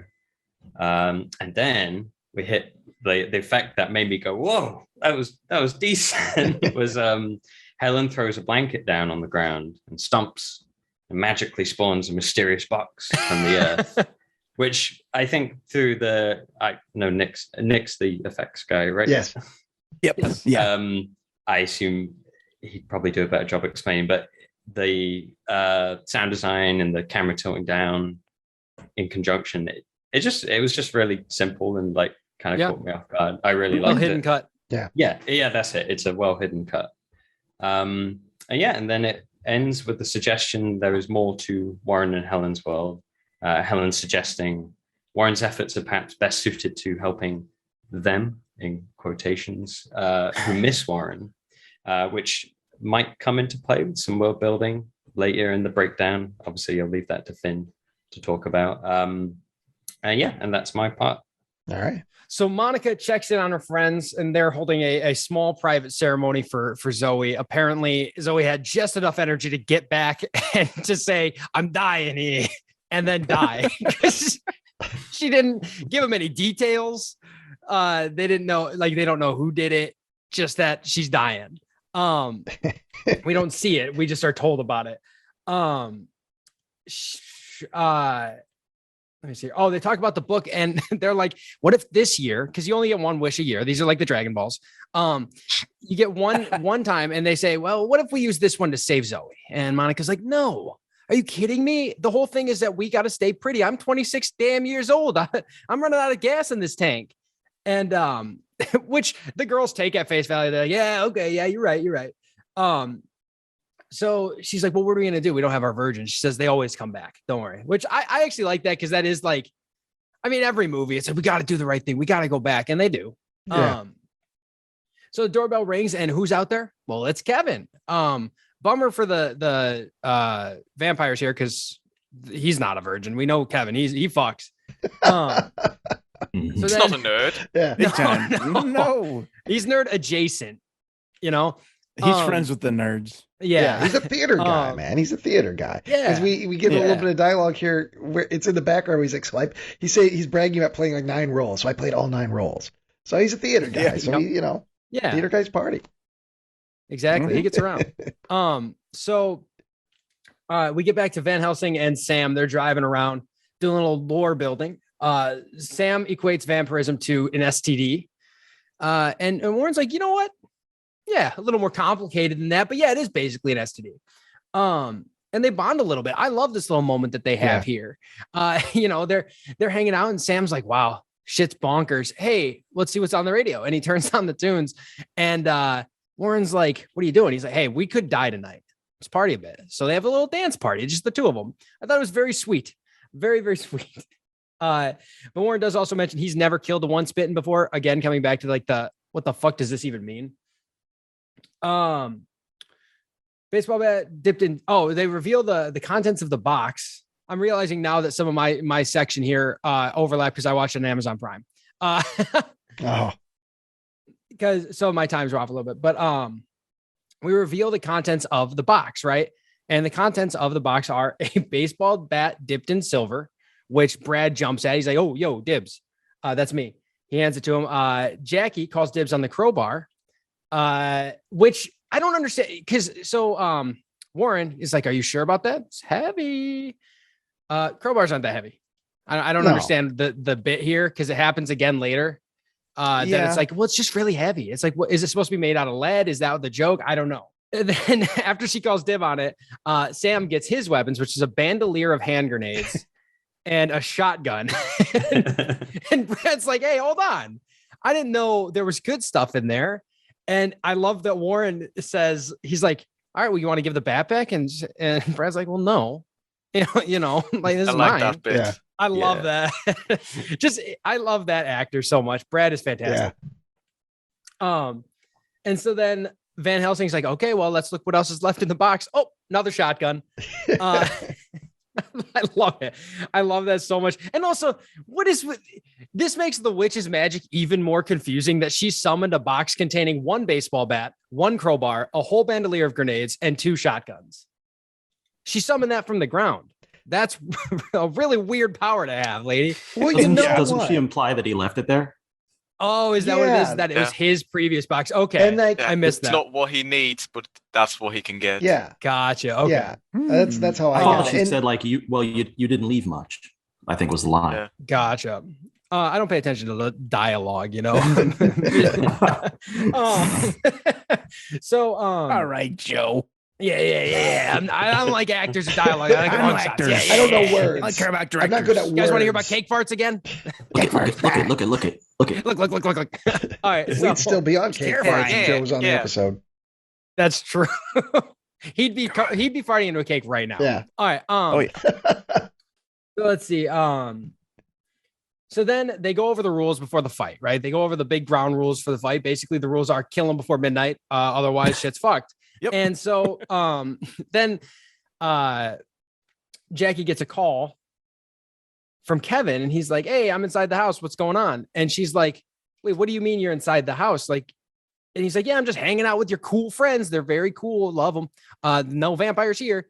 And I like that Monica takes the phone, and on the other end isn't Jackie. It's Mr. Van Helsing. And I like that he doesn't know how to hold a cell phone from 2021. Because he holds it like someone who's never held a modern cell phone.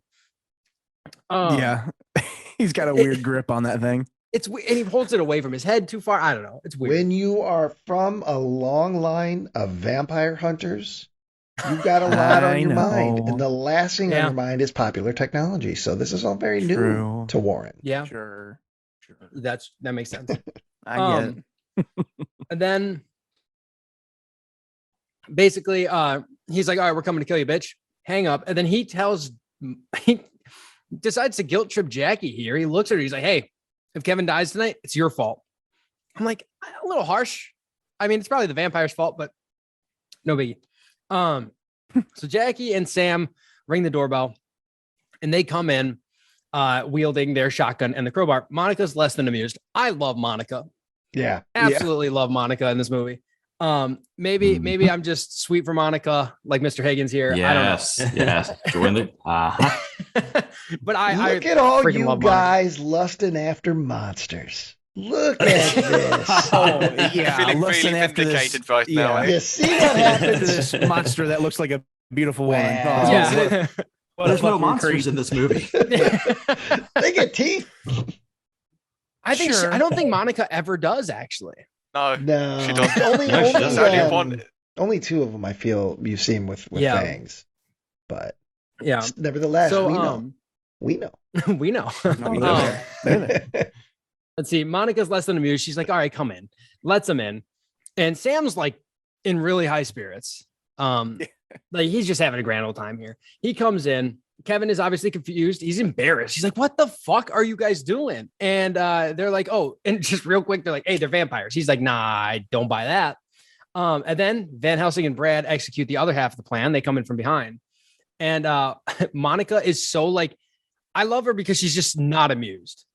Yeah. Like knowing that she's pretty much mortal and that anything could kill her, she's so chill about the shotgun being pointed at her head.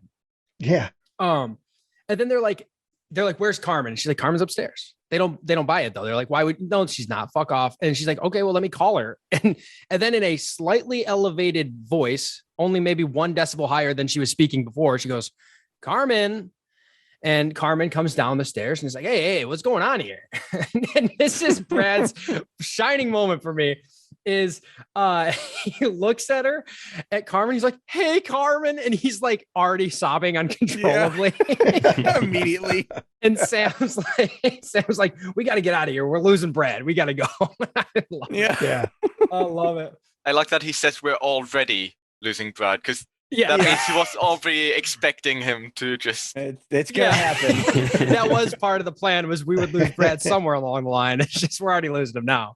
Yeah. Kevin doesn't believe him at all. So Sam cocks the shotgun, causing one of the women to get pissed. She shows her teeth, and then she just stands up, completely unopposed, walks over to Brad, grabs the bat, headbutts him, and then bonks Van Helsing to sleep. Oh, so then Sam's like, "All right, time to shoot." He pulls the trigger. And he says, "Oh, dang, how do you reload this? To reload this, you would have to have shot this. I don't understand why I guess if he racked it and the shell came out, like that would make sense because you're not supposed to rack it. You'll lose the Mm-hmm.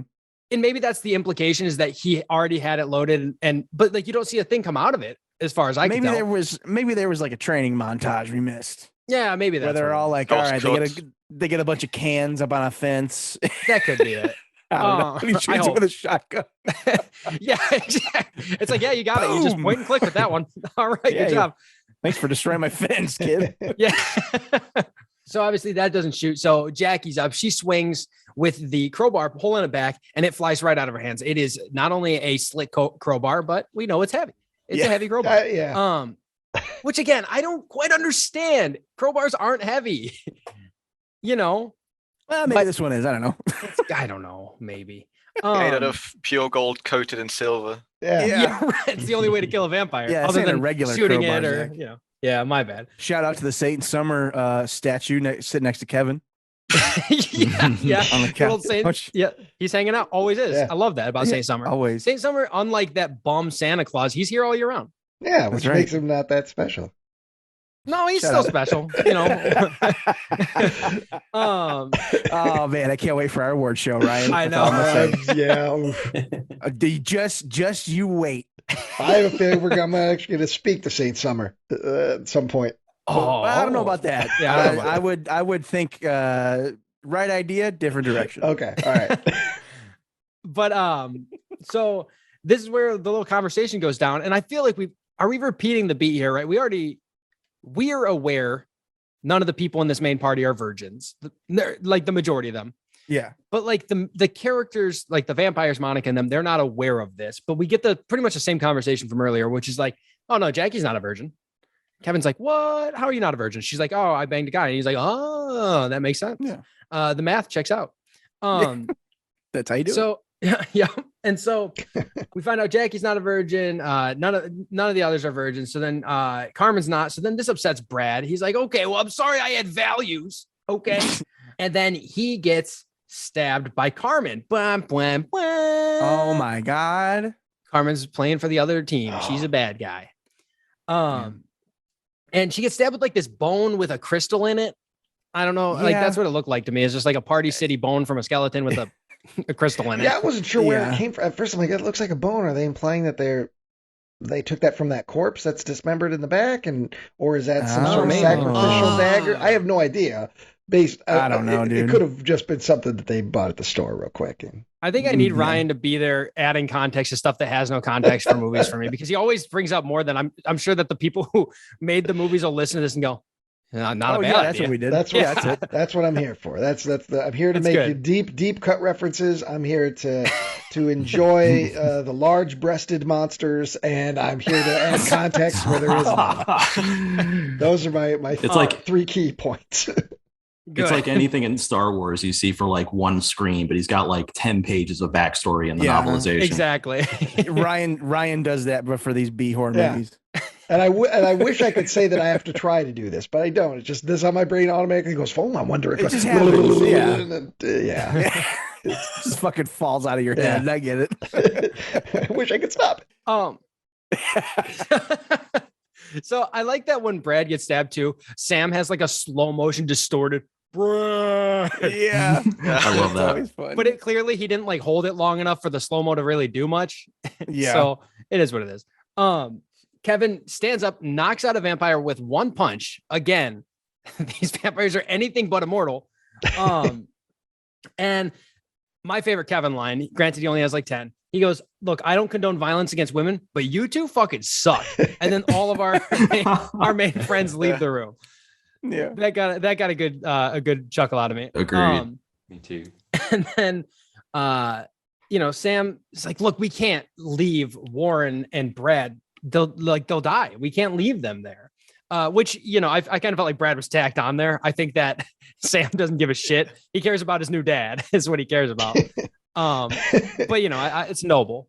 They go to the backyard with Brad, the vampires. They're pulling Brad, and they pull him to a circular like plywood platform with a pentagram drawn on it, and some candles, and they sit him down. They start to chant. The crystal begins to glow and crackle with lighting, which doesn't look bad. No, like it's not a bad effect. And Monica reads from the book from earlier and performs the ritual. In this scene, the transformation here takes a hot second, but his hand starts to twitch, and soon Brad's hand reaches up, pulls the stake from his chest, and he stands with a newfound Transylvanian accent, which I thought he did pretty good. Yeah. You know what? I liked it. I don't know if it is indicative of literally anywhere, but I think I like the voice he put on. Yeah. Okay. You know what I mean? I have to butt in here. Yeah. People from Transylvania generally have accents like that. My landlord's from Transylvania. It's perfect. He did it. And he did, and they do have that accent, you said? Yeah, at least in German, they do have that kind of accent. Because what's interesting is if you look at and we talked about this on the other episode when it came to on Ouija's, when it came to Dracula. A lot of people do that blah blah Dracula voice. That wasn't like a character thing. That was Bela Lugosi's real voice. He had to learn his lines phonetically, actually, because he spoke very little English at that point.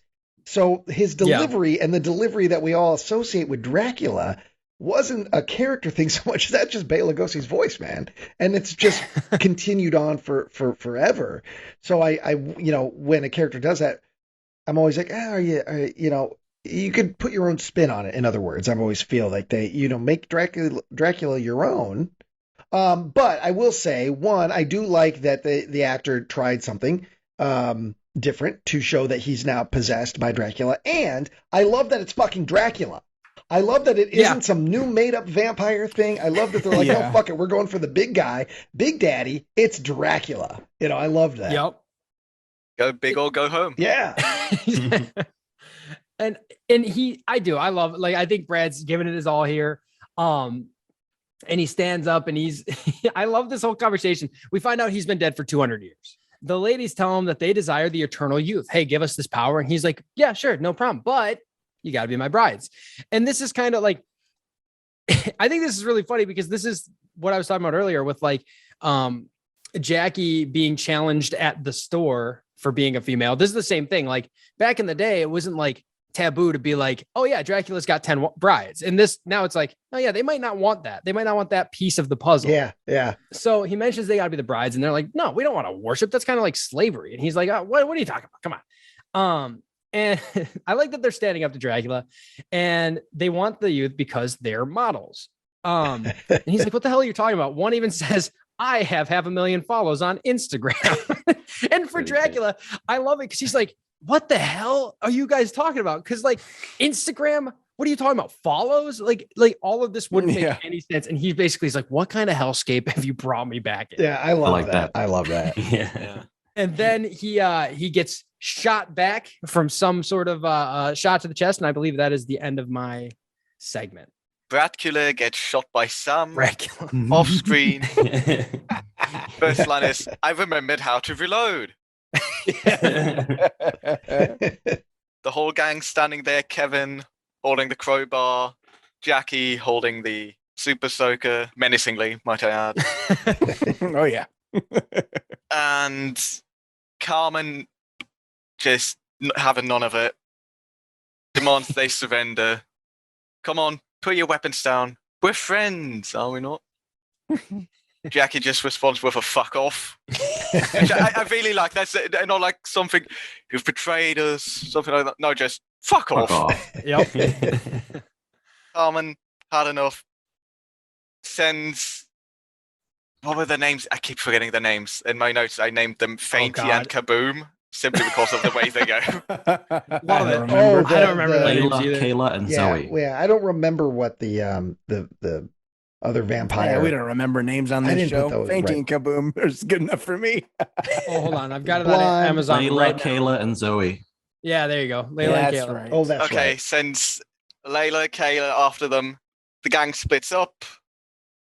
And each one has a vampire chasing them. Okay, is it Layla or Kayla goes after Kevin? Either one. One of them. Yeah, it doesn't matter. Goes in front of the house and she keeps faking attacking him. This scene. It's so he weird. Keeps recoiling it's so recoiling while holding the crowbar. Yeah.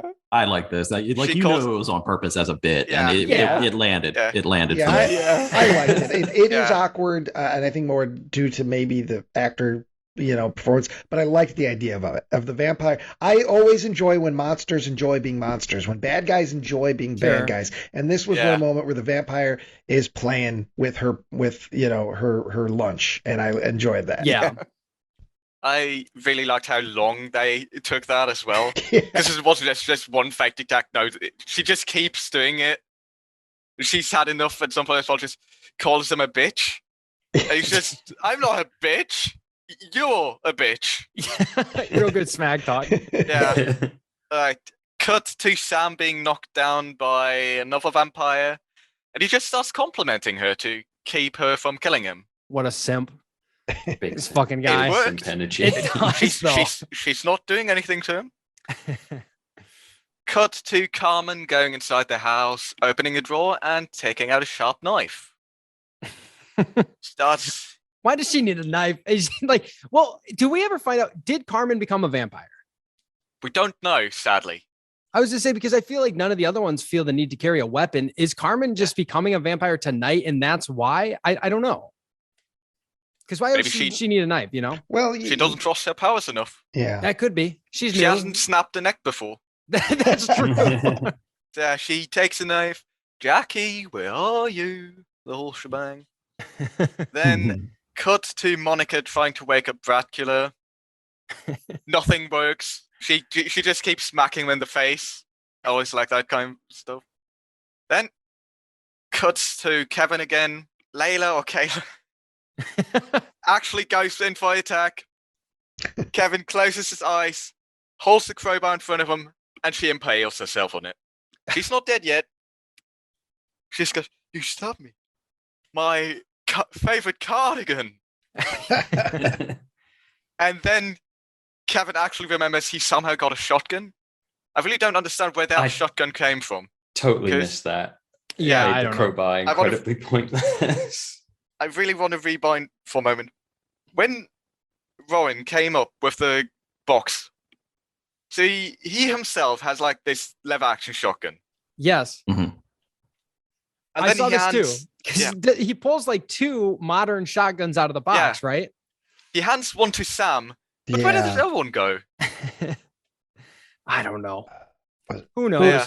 Warren was holding it when he got bonked by the fish he had a slapper. different he had his shotgun. lever though. action. He had the lever Yeah, action. so like the one that this guy's holding is like a semi-auto kind of The shotgun. Spaz 12 or something. Yeah. But like Warren, when he goes down, he's holding like a lever action shotgun. So I don't know. They just like there are 3 shotguns present in this movie canonically, I think. Yeah. I don't know. Or he took it from Sam. Who knows? Yeah, perhaps. Anyway, they shoot her and they use a stock sound for a headshot that I've heard so many times. I immediately formed in my head a list where I heard that. Where at? Most formerly a video game called Rust. Most games actually phase that one out. Oh my god. Well, maybe it's an in joke then. Maybe you never. Who knows? That could be. They wanted it to be because they're nerds. They got video games are front and center. Star Wars is front and center. Maybe they're like, hey, we got to have a headshot sound. We should do.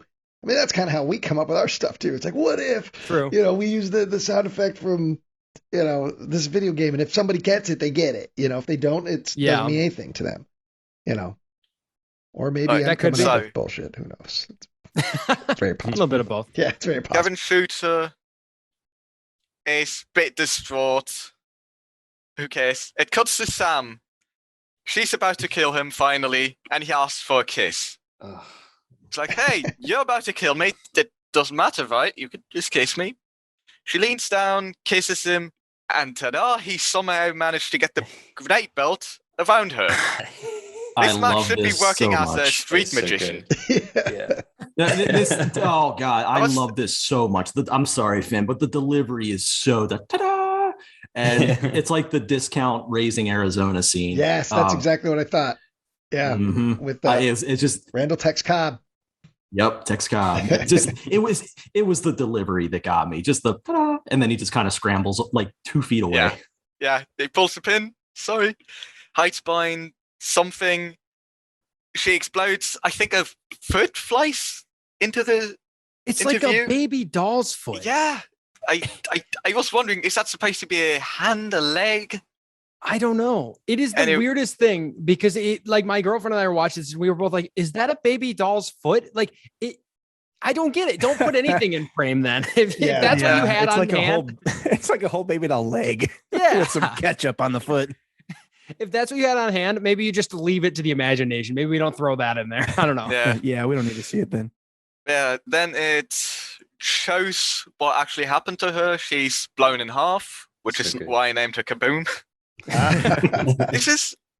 This movie has very little gore, but I think this one was fairly well done. Yeah. I love It looks yeah. good. Real gore they have, and it looks Yeah. pretty It's good. a great They effect. like got her. Yeah. Yeah, they just got like a fake bottom to put over her. Yeah. Kind of It like what we makes did me with wonder- Tyler when we buried him in the yard. Yeah. I had the same thought. They must have dug like a little hole where she just laid down in. Well, but I'm wondering, so like, why they didn't just film her shots and then throw some of that gut, like the goop from her stomach, into the scene. Like they could have filmed hers and then in the reverse threw some of the intestines and junk like that. Oh, that, yep. you know, Yeah. I don't know. Yeah.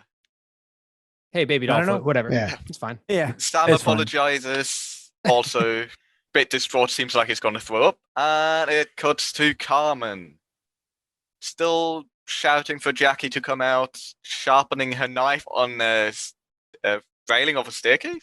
Don't know why she did that. She's going upstairs where perhaps Jackie's hiding, and then it cuts to Dracula, who immediately gives Monica a taste of her own medicine and snaps her neck. Oh. The only thing I didn't That's- like about Brad in this movie. How dare he? How dare Just he? reaches up. Yeah. That's Dracula's And not fault, even not like- Brad's. You could still like Brad. That's Yeah. true. That's Brad Well, Jones' yeah. fault. He wouldn't have never done that. He was a good guy. No, Don't never. hurt Monica. Also, no talking. She just immediately gets her neck snapped. Yeah. Yep. And then cut to Carmen again, checking the doors, checking for Jackie. And I don't know, where could Jackie have hidden here? So Carmen arrives at the end of the corridor, turns around, and then there's just suddenly Jackie standing there. It's honestly incredible because this house, they want you to believe that this is a huge sorority house. It's not. It's got one No. big hallway up there. It's a nice size house. Don't get me wrong. Yeah. But like, there's just one hallway. Yeah. Like the fact that either Carmen opened a door and just didn't see her in there, or maybe she was doing that thing where like she's above her with her arms and legs spread out, and she's like stuck like on the ceiling. Maybe that. Who knows? That'd be great. Yeah. Yeah. Like Peter Parker. Hey, Spider-Man? yeah, fucking nerd. Nerds. Only nerds watch Disney Plus. No, that's so obscure. Mhm. Yeah. Jesus. Carmen turns around, sees Jackie. Jackie just hits her with a howdy neighbor. And That was hits her good. with the super soaker, with the holy water, which does nothing. Love it. Yeah, that was great. I love that so much.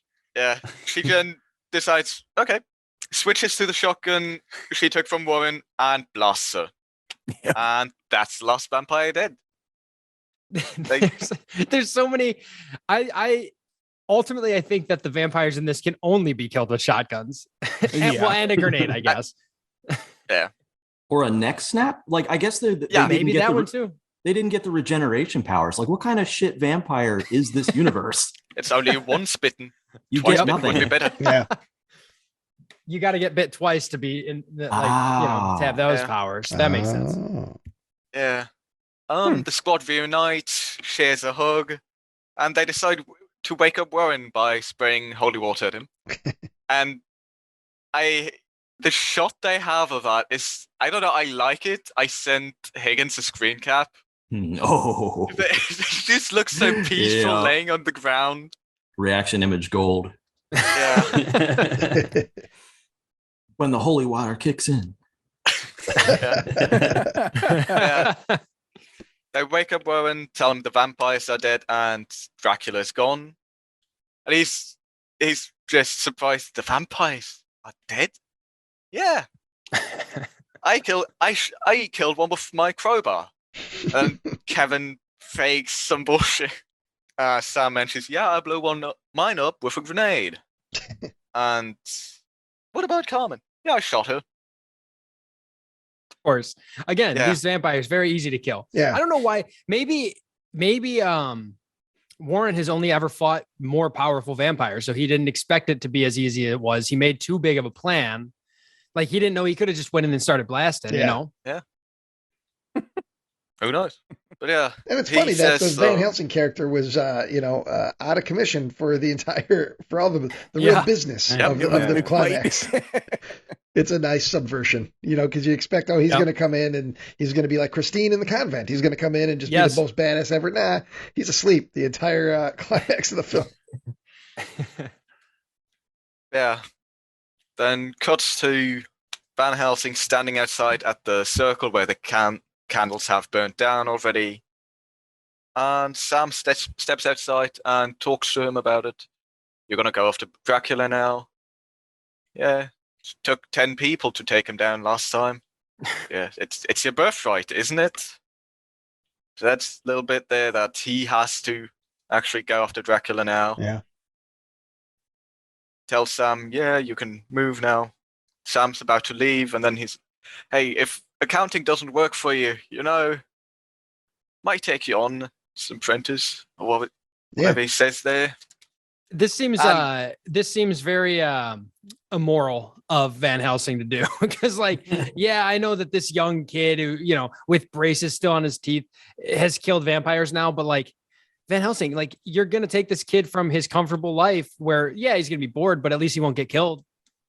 Now you're gonna take him. I was like, I don't know about this, Van Helsing. This is a rough one. I don't know about you, but I've worked in accounting and it is more lethal. I can promise you. I'd probably go with Warren. I stand corrected. I'd probably hang out with Warren. Oh, I would. In that case. Absolutely. At least for a definitely. little while. But I'm just saying. But yeah, Sam just super happy, jumps up and down a bit, and Ron immediately goes, shit, I take it back now.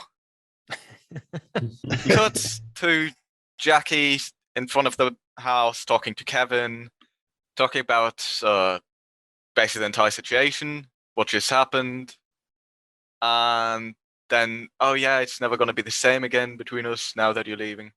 And Kevin just tells her, it's never going to be the same. We just killed 3 vampires. But I know it's going to stay the same. We're always going to be friends. So she gets reassured there. Sam comes into shore again. They go back to their car, decide to get fast food, have a small little argument whether McDonald's or Burger King. Then okay, I don't know if it's a weed joke or not, because Sam says McDonald's is too unhealthy for him. He's a healthy person. And Kevin asks him if he eats grass, and Sam says only on Saturdays. I don't know if it's a weed joke or not. I think it is. That's Maybe. what I was thinking. I'm I thinking. also ask Higgins regard that. I mean, if this was based in like 1960s, yeah, definitely. But yeah, man, you want some grass? No one calls it grass. 2019. It's Yeah. 2021. Yeah. Even I know that. Yeah.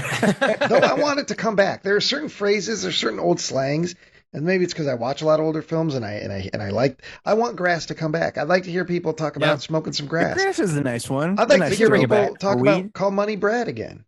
I don't got sorry, bro, I don't have bread. I can't go to the show this weekend. Scratch. Some scratch. There you go. Yeah. That'd be good. Whatever you like. Yeah, I just want. But yeah, cuts to black. I thought this was going to be the credits. Nope, actually has an 11th months later, not even a full year. So this scene takes place like right now. 11 months actually, later. Oh yes. God, yeah. Wow. Oh shit. They saw into the future. That's right. My God. Time travel movie. That explains all the modern references in it. Yeah. Oh yeah. Oh yeah. Well, he's got a Yeah. flying house now because it was the future. Yeah. Yeah. Oh yeah. Sam actually has a mustache now. So Yeah, that shows- that's the Looks good. passage of time that they went ahead and did. That great, bro, you've got the mustache. That'll be funny. Yeah. Jackie looks exactly the same. Kevin looks exactly the same. Yep. Well, one's been hunting vampires. That'll put some hair on your chest and on your lip. That's true. So, Actually, he has been accounting. that's But he's yeah, that's been- right. I mean, like I said, it's also relatively lethal occupation. Yeah, it shows they are still friends. They're still doing things together. Which, But- like, obviously, because, like, sorry to cut you off. So, this like trope of like you're going away forever, like that.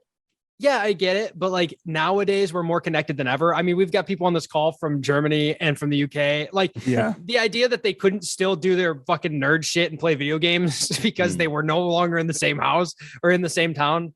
It just like I had that thought when they were talking about it. I'm like, you guys can still be friends. Yeah, yeah. Don't I've worry about it. literally not seen anybody since September 2019. Yeah. I have not seen Joe, Tyler, Trevor, Zach, anybody in person since That's September true. of 2019. Really? But it doesn't feel like Yeah. it to me. You You know what I poor mean? guy. Because of this. Yeah. So We talk all the time. yeah. Yeah. We're more connected than ever. Like it's so it's funny to be like, it's all over. We're never going to be friends again. And one grew a whole mustache and they're playing video games together. Yeah. Like, all worked out. Yeah. Sam picks up his phone because the phone is ringing. I forgot if he just picked it up or if it was ringing. And it is Warren. He's chasing after Dracula. Apparently he's got a lead where a wolfhound killed a sheep. Somewhere. What a lead. What a solid lead. Yeah, a solid lead. I'm starting to think maybe he's not maybe he's not good at his job. No. I guess I hadn't thought about that. Like him getting knocked out and everything. I didn't think of it as him being bad, but like maybe he's just like the sour name on the Van Helsing like ledger, you know? Yeah. Like, Maybe. oh man, Warren. Oh, that guy couldn't kill a vampire if it was right in front of him and he had a shotgun to its head. That's what they always say. That old adage. Yeah. Sam mentions he's been snooping around in Brad's parents' mailbox because they, for some reason, didn't send out a missing notice for him that he went missing. And he discovers someone is sending letters in Brad's name to his parents, but with no sending address. Interesting. And Warren just mentions he's going to be in town soon again, or tomorrow, whichever it was. I sadly didn't pay too much attention to the dialogue unless it was like a funny quip. It's, yeah. That's par for the course. Yeah. Yeah. He hangs up on the phone call, tells Sam not to worry about something that Sam was looking for, hangs up, and then pulls out a page with some spooky drawings on it. Very spooky. Yeah. Cut to black, and then the text, Brad and Van Helsing will return in Van Helsing. Hell yeah. Oh boy. Sequel question mark? And That I'm takes in. some balls I'm in. to be like, we're doing it. I wanna be Like, in it. I couldn't tell if this was just supposed to be I didn't know if this was just supposed to be a reference to the Marvel movies because nerds. You know, but the Marvel movies end with that like so and such will return thing. The Bond I didn't know film. if that was supposed to be a Joe Buckley reference. will return. Yeah, or if That's they're more actually ominous. doing it. That's scary. threat. Honestly, that's a horror movie. But yeah, I don't know if they're actually making a sequel. I want to watch it. Yeah, and Yeah. I want to be in it. I legit want to be in it. Yeah. I'll come out there Give and us a call. if you'll have me. That's like the end goal for Malevolent movies. I feel like we all need to be in one of these, and we get taken out at a party. Yes. Some kind of vampire lady rips Ryan's head off. Yeah. Kisses his After this long love scene, Basic Instinct style, with 4 or 5 beautiful vampire women. Yeah, the rest of us are just like at the movies in the Yeah. background. But While Ryan, you guys are playing video games. While you guys are podcasting about movies no one watches, I'll be out for the vampires. yeah, I'm all right with it. yeah, it's fine. I am too. But there it is. That's the movie, guys. There it is from 2021, brand new, super hot. On a scale from malevolent to benevolent, we'll start with our guests. Finn, because you're the first on my board here. What did you think of Super Hot? Okay, this was a tough one. I watched the movie several days ago, and I've been struggling to choose whether it was benevolent or malevolent ever since. It has really nice moments, and it has this homey feeling to it that they put a lot of effort into it, but at the same time, those scenes to drive home that they're nerds got really grating. Yeah. I get it. After hearing you guys talk so positively about the movie again, it might just have to flip to a soft benevolent. All right. And that's what happens, as you've heard us say before. Sometimes the discussion of the movie, it can change your viewpoint, especially if you're kind of on the fence. Then the more we discuss it, you start to either like it more, or you're like, yeah, actually, I really don't like this, and that's what happens sometimes. AJ. I'm going to mirror that and also say soft benevolent. I think ultimately it was technically kind of decent. It was more than I was expecting. I think that stuff may have been a bit flat. Like I think maybe some more dynamic camera or things like gore, because there was only really one big gore moment, which I thought maybe there'd be a bit more of. That stuff, I think if it was just turned up to 11 a bit more, it would have been a bit more interesting. I think some of the performances, I genuinely really like Jackie and Warren regardless of casting choices. I think they put something in it. I think there is a lot of student theater kind of awkward delivery at some points. I don't know if that's because some of the jokes feel like they're hangovers from like early drafts, or they've just not had the attention and the timing given to them. But yeah, like I said, any low budget, like we were saying, small town friends who are filmmakers making that kind of movie, I'm always charmed by that stuff. And like, I think when I was watching it, I immediately thought of you guys making the three movies. No, 2 movies. There's 3 of them. You can only see 2 of them though.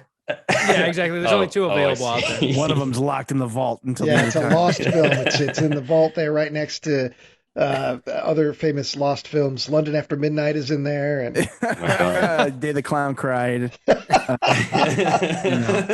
The Zapruder film is in there for some reason. Just for Joe's high school graduation videos in there. Fucking drag his 6-hour opus. He did. Supposedly there's a video of it. Very proud of him. Yeah. Give him more. I thought of you guys, and I've obviously done shoots before and kind of empathize. But yeah, it's also any.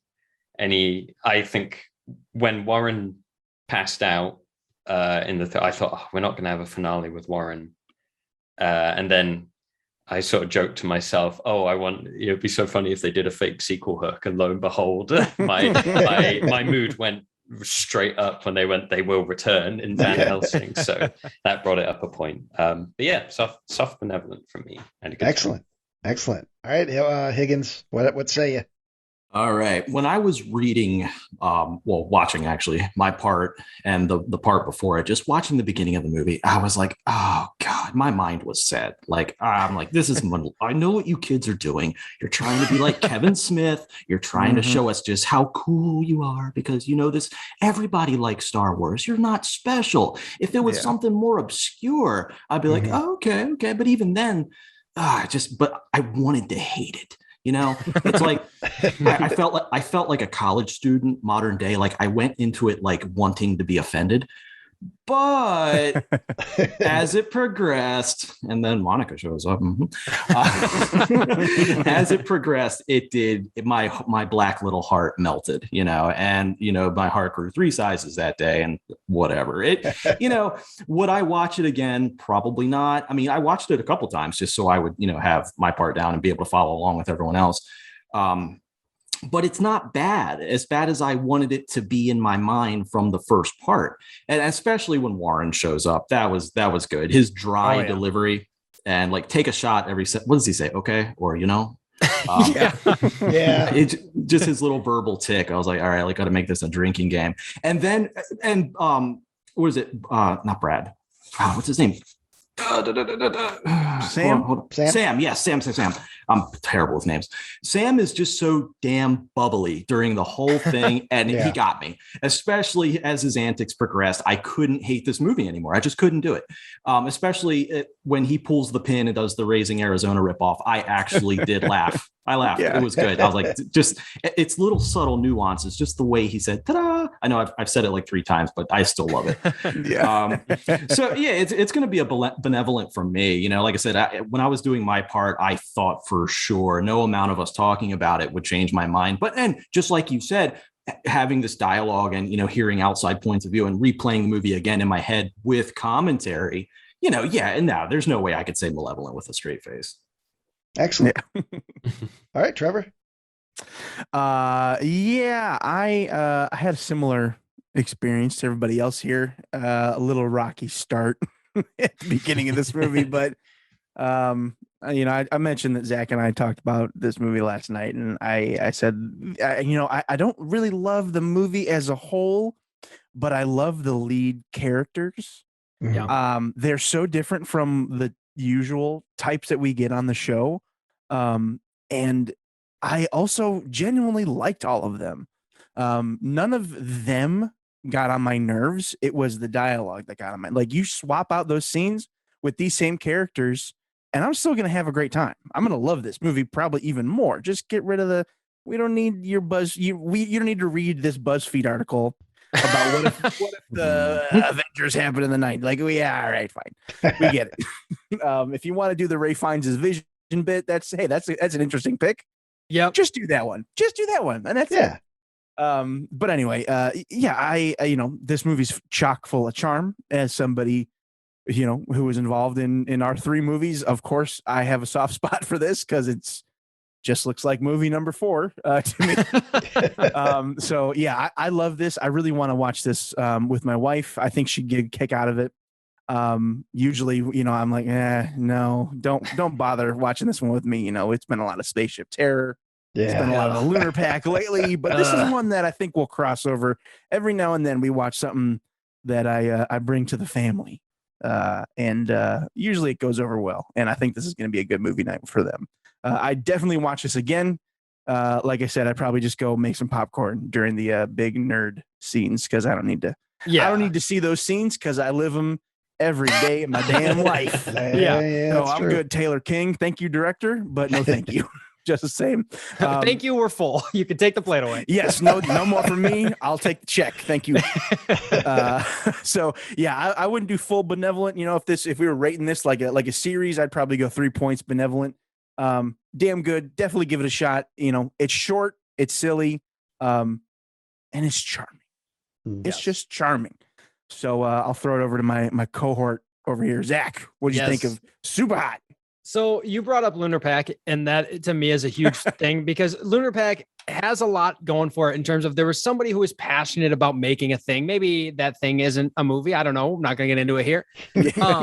But he was passionate about making it. But the thing that it missed that this hit so well is the charm. Like this movie has charm. Everyone's having a good time. Everyone's putting 110% into performances.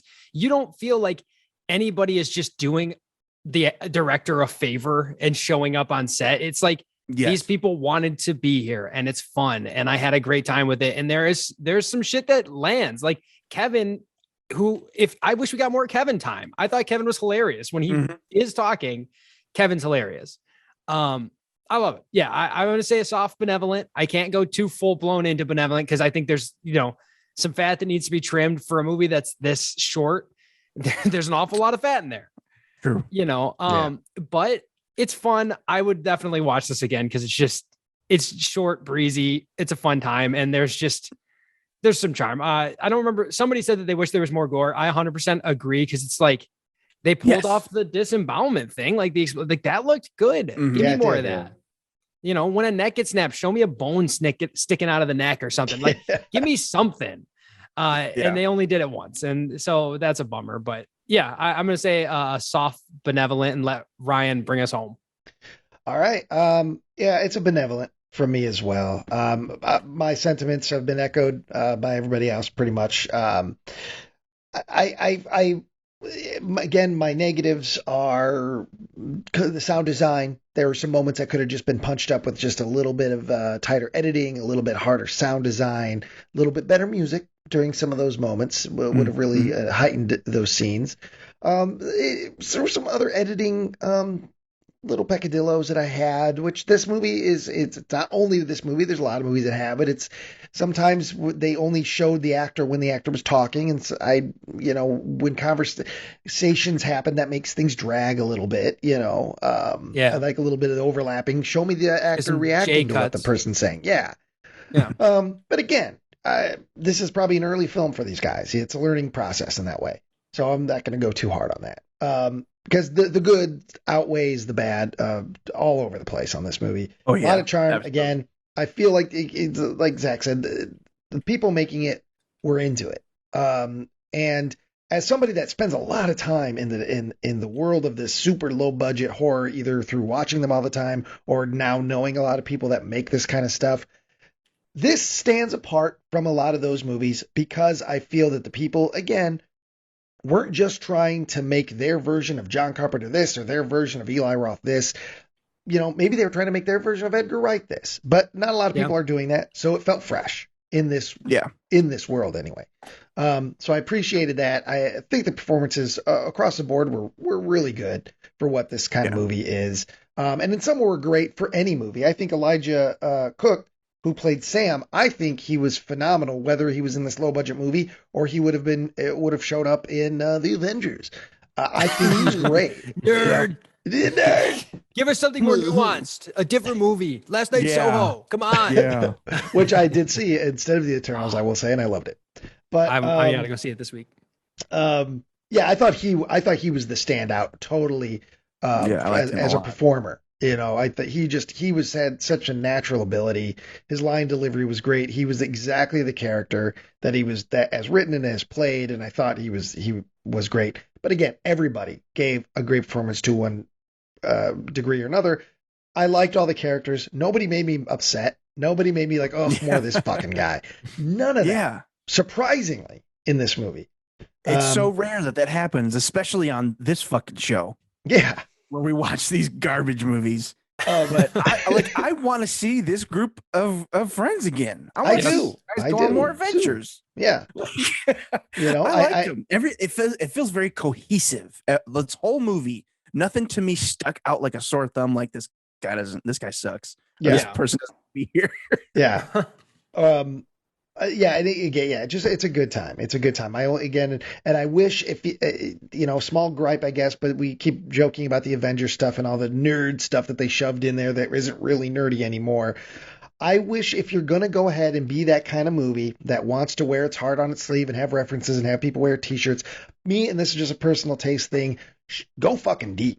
Go deep, because the people that don't get the reference aren't going to give a shit anyway, but the people that do will love you for it. You know what I mean? So if you put something, a deep kernel in there, and the people that don't get it aren't going to care, because this movie was trying to. So this movie wanted to do the references. So I would say go a little deeper next time and really grab the hardcore film nerds and they'll love you to death. Yeah. So there you go. Our first collector's edition episode, special edition episode of Malevolent Movies, the podcast. I want to thank Finn, AJ, and Old Man Higgins for joining us today. It went really well, and hopefully you guys had a good time. Yeah, totally. Thanks for having us. Thank you. It's a pleasure. Of course. Yeah, this was fun. It's nice to talk to new people. Hopefully, and like I said, this is a kind of a loose series. We've got some special episodes again that will be part of this overarching idea of the special collector's edition. So it won't always be special guests, but I would like to have these have you guys on again in the near future, I think. Yeah. Thank you very much. I was looking forward to it all week. So I'm like, hell yeah, this is get a taste of it. I've always been on the outside looking in, tapping on the glass. And now I get to share the chagrin of these movies. Yeah, come on in. It's cold out there. Get in here. Come on in here. It's warm, but it smells a bit. I'm sorry. Sausages. We're making Italian beefs. I'm sorry. I thought you were doing an Empire Strikes Back reference. Oh, they smell bad on the outside. Let's cut Joe and crawl on in there. Nerd. I wasn't. No, I was just talking about eating some food. But now that you mention it, what color milk are you talking? Are you gonna wash that food down with? Blue, maybe. Blue milk. Nerd. From a thalassiren. Is that what that creature was called? That he gets it right from the source in that weird moment in Last Jedi? That's a thalassiren. That's how you know I'm That's real. Actually called a Buckley in our world. Yeah, I'm a true blue dork. Oh god.